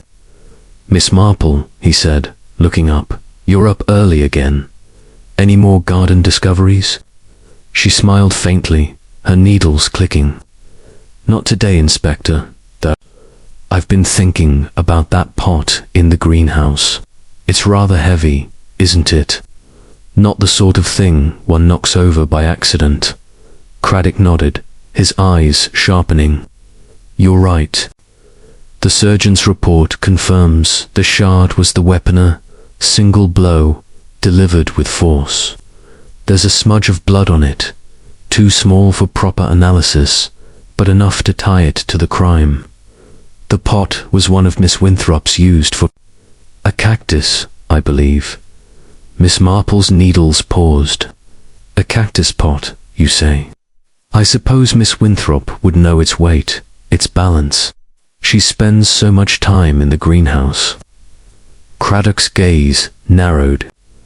"You're thinking she's involved? She claims she was in her room when Durant was killed." "Oh, I'm sure she was," Miss Marple said, her tone mild. "But it's curious, isn't it, how the pot was moved so far from its shelf, almost as if someone knew exactly where to find it." Craddock made a note, his expression thoughtful. "We're still searching for that key to Durant's case. The letters inside mention Havers, Winthrop, and others, but nothing conclusive yet. And that midnight meeting Gale's admitted to being there, but he swears he left Durant alive." Miss Marple nodded, her mind on the side door and its stiff latch. "Someone else was there, Inspector, or came later. The scuff marks, the vines, they tell a story of someone moving quickly, perhaps in secret." She excused herself and sought out Miss Winthrop, who was in the conservatory, a smaller glass room off the cottage where she kept her less delicate plants. The botanist was repotting a fern, her movements precise but her face drawn. "Miss Winthrop," Miss Marple said, her voice gentle, "I was just thinking about your cactus pot, the one that broke in the greenhouse. It must have been a sturdy thing to hold such a plant." Miss Winthrop's hands paused, her spectacles glinting as she looked up. "It was," she said, her voice tight, heavy with a thick bass. "It was always wobbly, though anyone could have tipped it. Anyone." Miss Marple echoed, her tone thoughtful. "But it was found near the side door, quite far from the shelves, almost as if someone carried it there." Miss Winthrop's fingers tightened on the fern, a leaf snapping under her grip. "I don't know anything about that," she said sharply. "I told the inspector I was in my room all morning." "Of course," Miss Marple said, her eyes soft but searching. But Mr. Durant was so interested in your work, wasn't he? He must have spent time in the greenhouse, perhaps noticed things about your plants. The botanist's face paled, her voice dropping. He was a pest, always poking around, asking questions. He knew about my seeds, the Brazilian ones. I told you that, but I didn't touch that pot, and I didn't kill him. Miss Marple nodded, her expression sympathetic. I'm sure you didn't, dear. It's just that the pot's position is so puzzling. It's almost as if it was chosen for its weight, don't you think? Miss Winthrop turned back to her fern, her silence a wall. Miss Marple thanked her and left, her mind on the botanist's defensiveness. The pot's placement was no accident, she was certain, and Winthrop's knowledge of the greenhouse made her a plausible suspect. Yet her fear seemed genuine, rooted in something deeper than guilt. At luncheon, the atmosphere was as heavy as the rain outside. Harvers grumbled about the police. Gale's tick was relentless, and Lavinia's chatter faltered. Miss Marple ate quietly, her thoughts on the pot and the side door. Someone had known the greenhouse's layout, had chosen the pot for its deadly potential. She recalled Elsie's account of Durant's telephone call, his demand for money. The midnight meeting had set the stage, but the murder had occurred in daylight, suggesting a second encounter or a betrayal. That afternoon, Dr. Gale approached her in the drawing room, his face haggard. Miss Marple, he said, his voice low, I need to tell you something. I lied about one thing. That morning, just before Elsie screamed, I saw someone near the greenhouse. It was Clara Winthrop, slipping out the side door. Miss Marple's needles paused, her eyes meeting his. Did you, now? And you didn't tell the inspector? Gale shook his head, his tick twitching. I didn't want to make trouble for her, but I saw her, clear as day, looking nervous. She didn't see Mai was in the library, by the window. Thank you, Dr. Gale, Miss Marple said, her tone gentle. It's always best to share what you know, even if it's difficult. As he left, her mind raced. Winthrop's presence at the side door contradicted her claim of being in her room. Had she lied, or had Gale mistaken the timing? The broken pot, the hidden path, the cufflink call pointed to a carefully staged crime, but the actors remained elusive. She thought of Lavinia, whose unease seemed to grow daily, and wondered if the hostess, too, had been drawn into Durant's web as evening fell. The rain intensified, drumming against the cottage windows. Miss Marple sat by her own window, her knitting untouched, her gaze on the greenhouse. The broken pot was a clue, not just to the murder, but to the murderer's intent. Someone had chosen it, carried it, struck with it. And that someone, she knew, was still among them, their secret buried in the shadows of Willow Cottage. Chapter 10. The Botanist's Motive. The sixth day at Willow Cottage dawned with a clearing sky, the rain that had cloaked Chipping Hollow giving way to a pale, tentative sunlight that glinted off the greenhouse's wet panes. Inside the cottage, the air remained heavy with suspicion, each guest moving through the rituals of breakfast with the wariness of actors in a play they hadn't rehearsed. Miss Jane Marple, seated at the table with her tea and toast, observed her companions with her usual quiet acuity. Lavinia Bantry's chatter was strained, her hands fluttering as she spoke of a new rose trellis. Colonel Reginald Havers, his face etched with fatigue, muttered about the police's incompetence.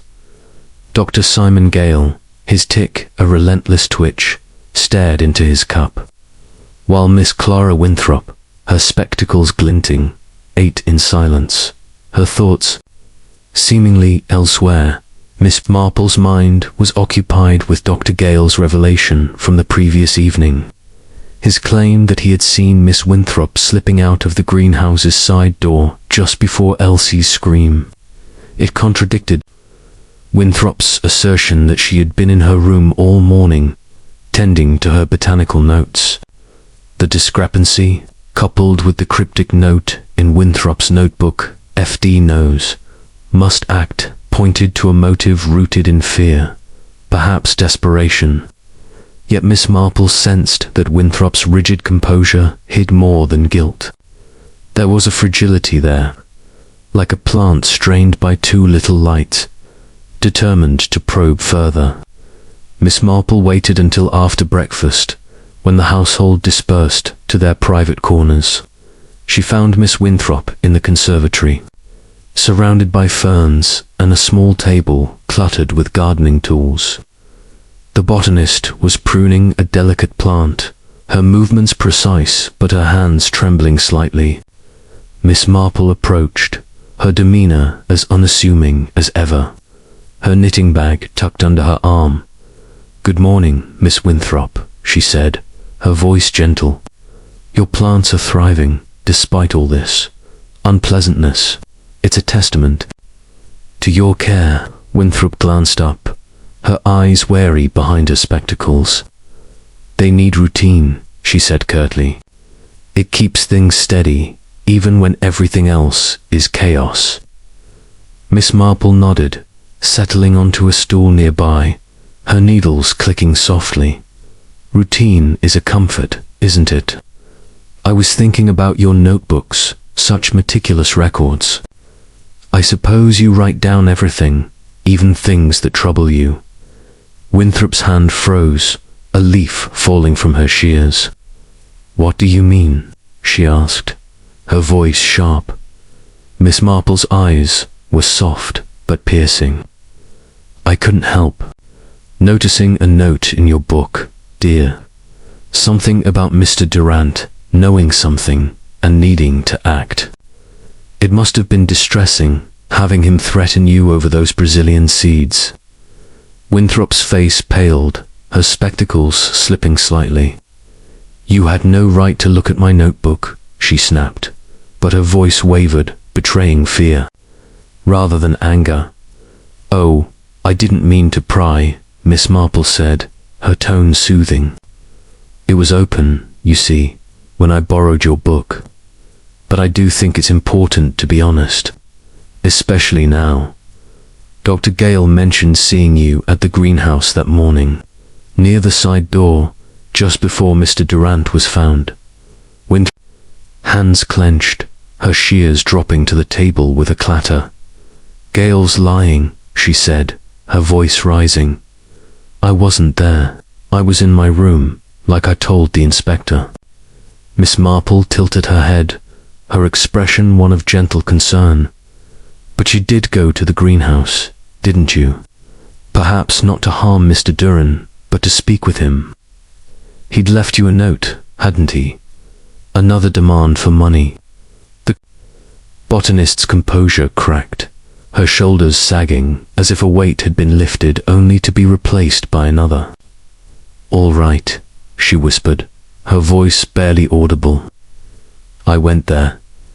Felix left a note under my door, late the night before. He wanted more money, said he'd tell the Botanical Society about my seeds if I didn't pay.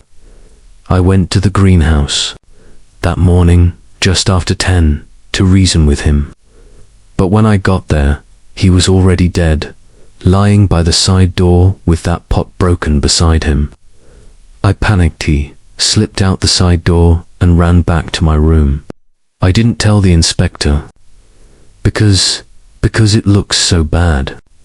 Miss Marple's needles paused, her eyes studying Winthrop's face. The botanist's fear was palpable, her eyes brimming with tears. "I believe you, dear," Miss Marple said softly. "But you must tell Inspector Craddock the truth, even when it's painful, is always the best path." Winthrop nodded, her hands trembling as she wiped her eyes. "I didn't kill him," she said, her voice fierce. "I swear it. I just wanted him to stop." Miss Marple patted her arm, her expression sympathetic. "I know, dear, and I'm sure the inspector will understand." As she left the conservatory, her thoughts were racing. Winthrop's confession explained her presence at the side door, but it raised new questions. If she had found Durant already dead, who had struck the blow? The timeline was tightening. Durant's midnight meeting, likely with Gale, had ended in an argument, but he was alive when Gale left. Winthrop's visit at 10 suggested the murder occurred shortly before Elsie's discovery at 11. The broken pot, the scuff marks, the crushed vines all pointed to a swift, deliberate act. She found Inspector Craddock in the drawing room, his face grim as he reviewed a stack of decoded letters from Durant's locked case. He looked up as she entered, his expression a mix of respect and exasperation. "Miss Marple," he said, "you've a way of stirring things up. We've found more in Durant's case, letters to Havers, Winthrop, and a few others, all demanding money for silence. He was a regular vulture." Miss Marple's needles clicked softly. "So it seems. I've just spoken with Miss Winthrop, Inspector. She admits to being in the greenhouse that morning, around 10. She says she found Mr. Durant already dead and fled in panic." Craddock's eyebrows shot up. "Did she? Now, that's a change from her story. I'll need to question her again." "She's quite frightened," Miss Marple said, her tone gentle. "But I believe she's telling the truth. The question is, who was in the greenhouse before her?" Craddock nodded, making a note. "We're still missing that key to his case. And there's something else. A package arrived for Durant the day before he died, according to the village postmaster. Small, tightly wrapped, no return address. It's not in his room, and no one's mentioned it." Miss Marple's eyes twinkled. "A package, you say? That's very interesting. Perhaps it's what he was expecting at midnight, or what someone else was eager to find." As Craddock left to summon Winthrop, Miss Marple settled into a chair, her knitting resumed. Winthrop's motive was clear fear of exposure, but her story rang true. The package, though, was a new thread, one that might tie the midnight meeting to the morning's murder.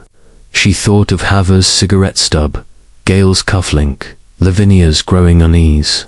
Someone had known the greenhouse's layout, had chosen the pot, had struck with precision. The botanist's confession had narrowed the timeline, but the killer's identity remained just out of reach, hidden in the shadows of Willow Cottage's tangled secrets. Chapter 11. The final clue. The seventh morning at Willow Cottage broke with a fragile clarity. The clouds over Chipping Hollow parting to reveal a sky of pale blue, though the air retained a damp chill.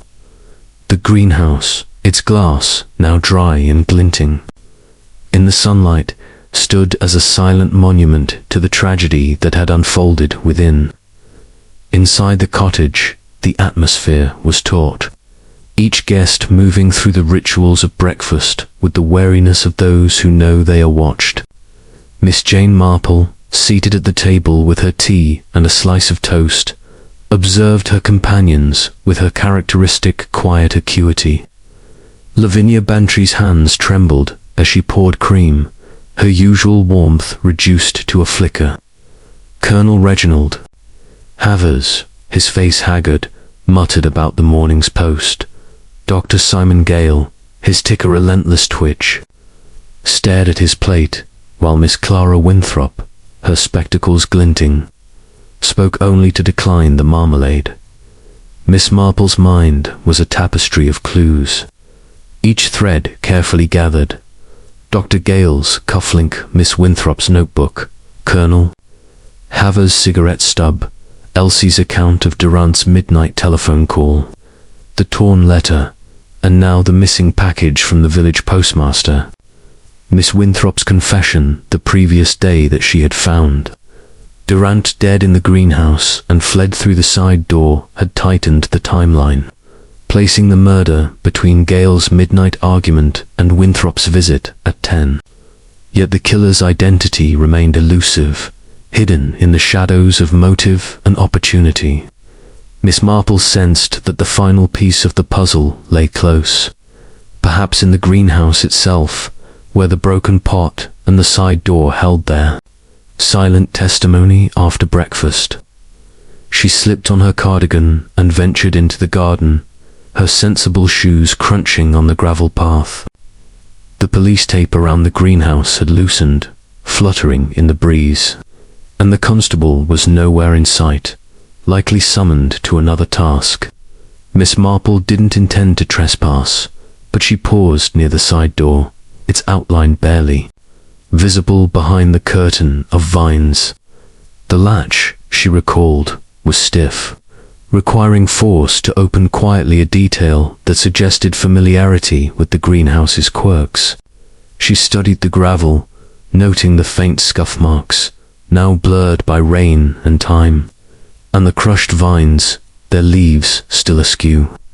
Something about the door nagged at her, a detail she hadn't fully grasped. She bent down, her eyes scanning the base of the doorframe, where a glint caught her attention. It was small, half buried in the soil, a key, its brass surface tarnished but intact.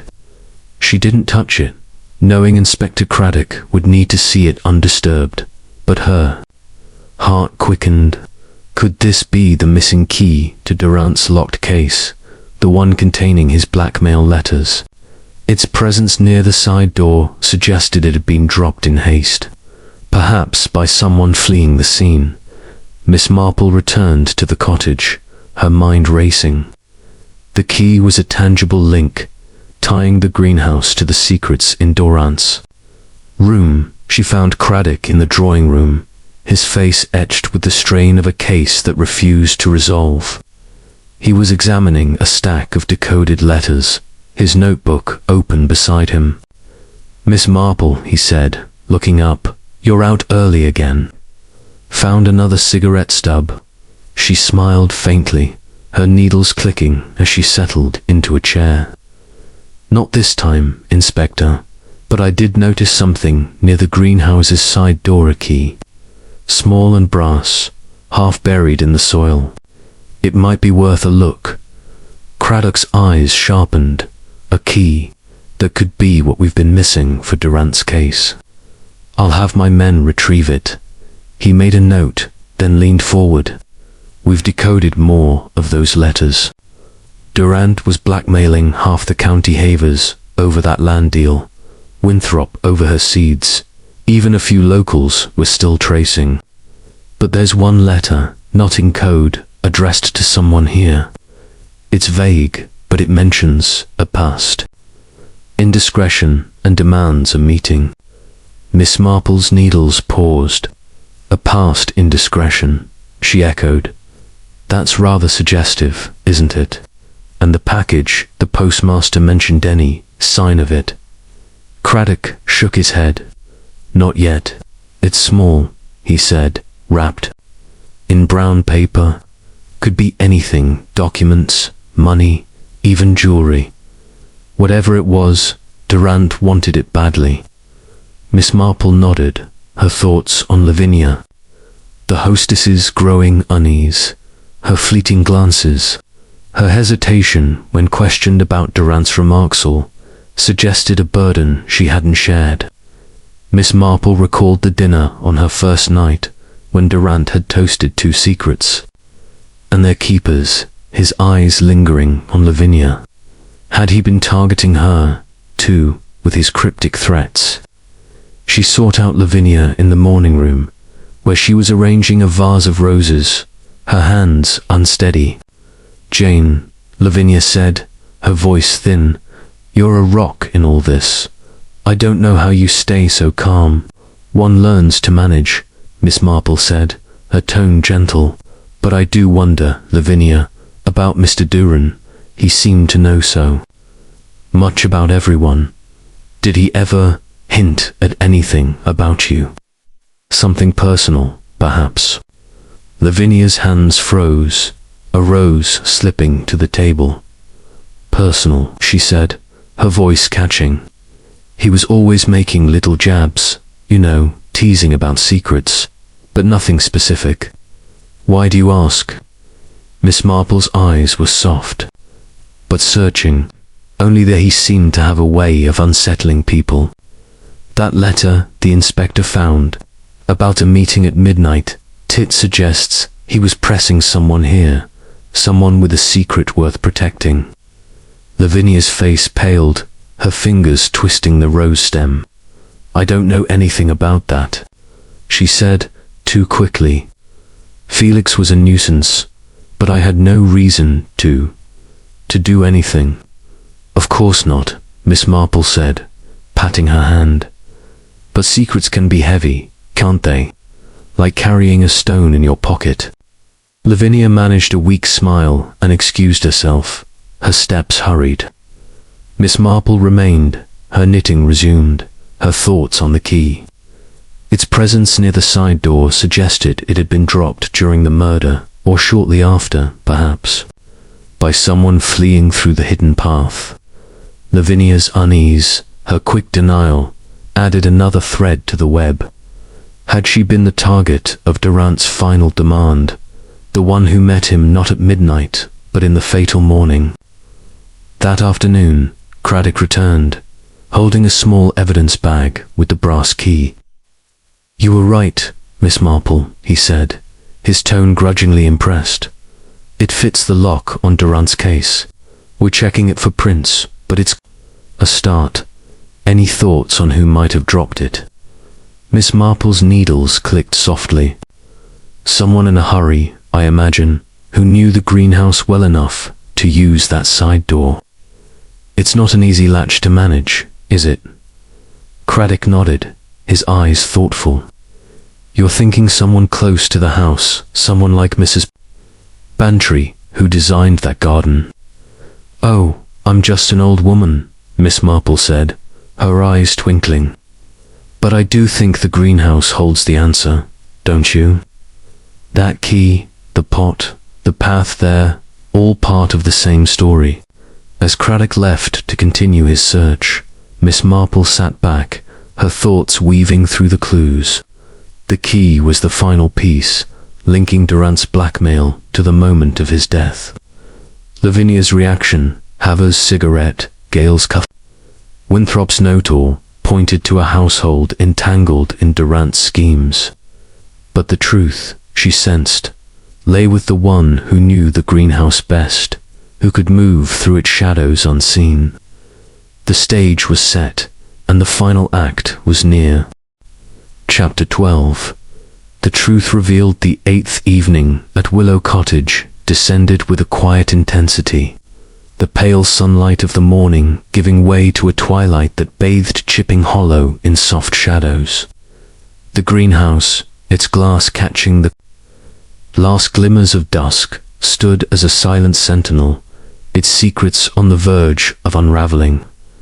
Inside the cottage, the atmosphere was taut, the weight of Felix Durant's murder pressing on the household like a storm about to break. Miss Jane Marple sat in the drawing room, her knitting needles still, her pale blue shawl folded neatly in her lap. Her mind wove together the threads of the past week. Dr. Gale's cufflink, Miss Winthrop's notebook, Colonel Haver's cigarette stub, Elsie's account of the midnight telephone call, the torn letter, the missing package, and the brass key found near the greenhouse's side door. Each clue had led her closer to the truth, and now, she sensed, the final piece had fallen into place. Dinner had been a strained affair, the clink of cutlery sharp against the silence. Lavinia Bantry's attempts at conversation had faltered, her hands trembling as she passed the potatoes. Colonel Reginald Havers, his face etched with fatigue, had spoken only to grumble about the police. Dr. Simon Gale, his tick a relentless flutter, had barely eaten, while Miss Clara Winthrop, her spectacles glinting, had kept her eyes on her plate. Miss Marple, as always, had observed them quietly, noting the undercurrents of fear and evasion that rippled beneath their strained civility. After dinner, she requested that everyone gather in the drawing room, a suggestion she made with such gentle insistence that Lavinia agreed without question. Inspector Craddock, summoned from his evening review of evidence, stood by the fireplace, his notebook open, his grey eyes curious but wary. The guests filed in, their faces a mix of apprehension and resignation. Havers, stiff and defensive. Gale, pale and twitching. Winthrop, rigid behind her spectacles. And Lavinia, her hands twisting a lace handkerchief. Miss Marple rose, her small figure commanding the room with a quiet authority. "I believe," she began, her voice calm but firm, "that we can now understand what happened to Mr. Felix Durant. His death was no accident, nor a moment of impulse. It was a deliberate act, planned by someone who knew the greenhouse intimately and used its secrets to their advantage." She paused, her eyes sweeping the room, noting the tension in each face. Mr. Durant was a man who collected secrets, like a gardener collecting rare specimens. He used them to blackmail Colonel Havers over a disputed land deal, Miss Winthrop over her smuggled seeds, Dr. Gale over a past medical error. Each of you had reason to fear him, but fear alone does not make a murderer. Havers shifted, his mustache bristling. "Get to the point, Miss Marple," he muttered. "You're not accusing me, are you?" Miss Marple's eyes twinkled, but her tone remained steady. "Let's consider the clues. Dr. Gale, you admitted to meeting Mr. Durant in the greenhouse at midnight, after he demanded money for your secret. You argued, but left him alive. The cufflink found near the side door confirms you were there, though you lost it in haste." Gale's tick twitched violently, but he nodded, his voice low. "I told you, I didn't touch him." "Indeed," Miss Marple said. "And Miss Winthrop, you confessed to visiting the greenhouse the next morning, around 10, after receiving a note from Mr. Durant demanding more money. You found him dead and fled through the side door, fearing suspicion." Winthrop's hands clenched, her voice sharp. "I didn't kill him, I swear it." "I believe you," Miss Marple said, her tone gentle. "Your fear was real, but your actions were those of panic, not guilt. Colonel Havers, you were near the greenhouse that morning, despite your claims. The cigarette stub in the clearing, Turkish and fresh, places you there, watching, perhaps waiting." Havers' face reddened. "I was curious, that's all. I saw him go in, but I didn't follow." Miss Marple nodded, her needles clicking once, a soft punctuation. The torn letter in Mr. Durant's room, demanding a midnight meeting, and Elsie's account of his telephone call, suggest he was expecting someone. The brass key, found near the side door, fits the locked case containing his blackmail letters. The missing package, delivered the day before his death, was what he saw, perhaps, of a secret worth killing for. She turned to Lavinia, whose face had grown pale, her handkerchief a tight knot in her hands. "Lavinia, dear, you've been so kind, so welcoming, but Mr. Durant's toast at dinner to secrets and their keepers was aimed at you, wasn't it? He knew something about your past, something you couldn't bear to have revealed." Lavinia's eyes widened, her voice trembling. "Jane, what are you saying?" Miss Marple's gaze was steady, her voice soft but unrelenting.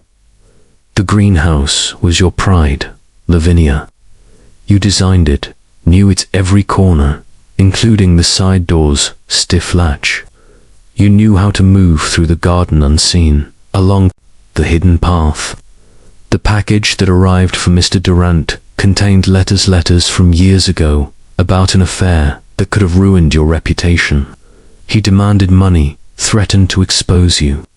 You met him in the greenhouse that morning. Not at midnight, but just before Miss Winthrop arrived. In a moment of desperation, you picked up the heavy pot and struck him. Lavinia's face crumpled, a sob escaping her. "No, Jane, I couldn't, but you did," Miss Marple said, her tone gentle but firm.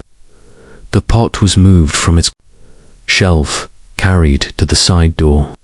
The key to his case was dropped as you fled, panicked, through the path you knew so well. You thought no one would suspect you, the gracious hostess, but the greenhouse betrayed you.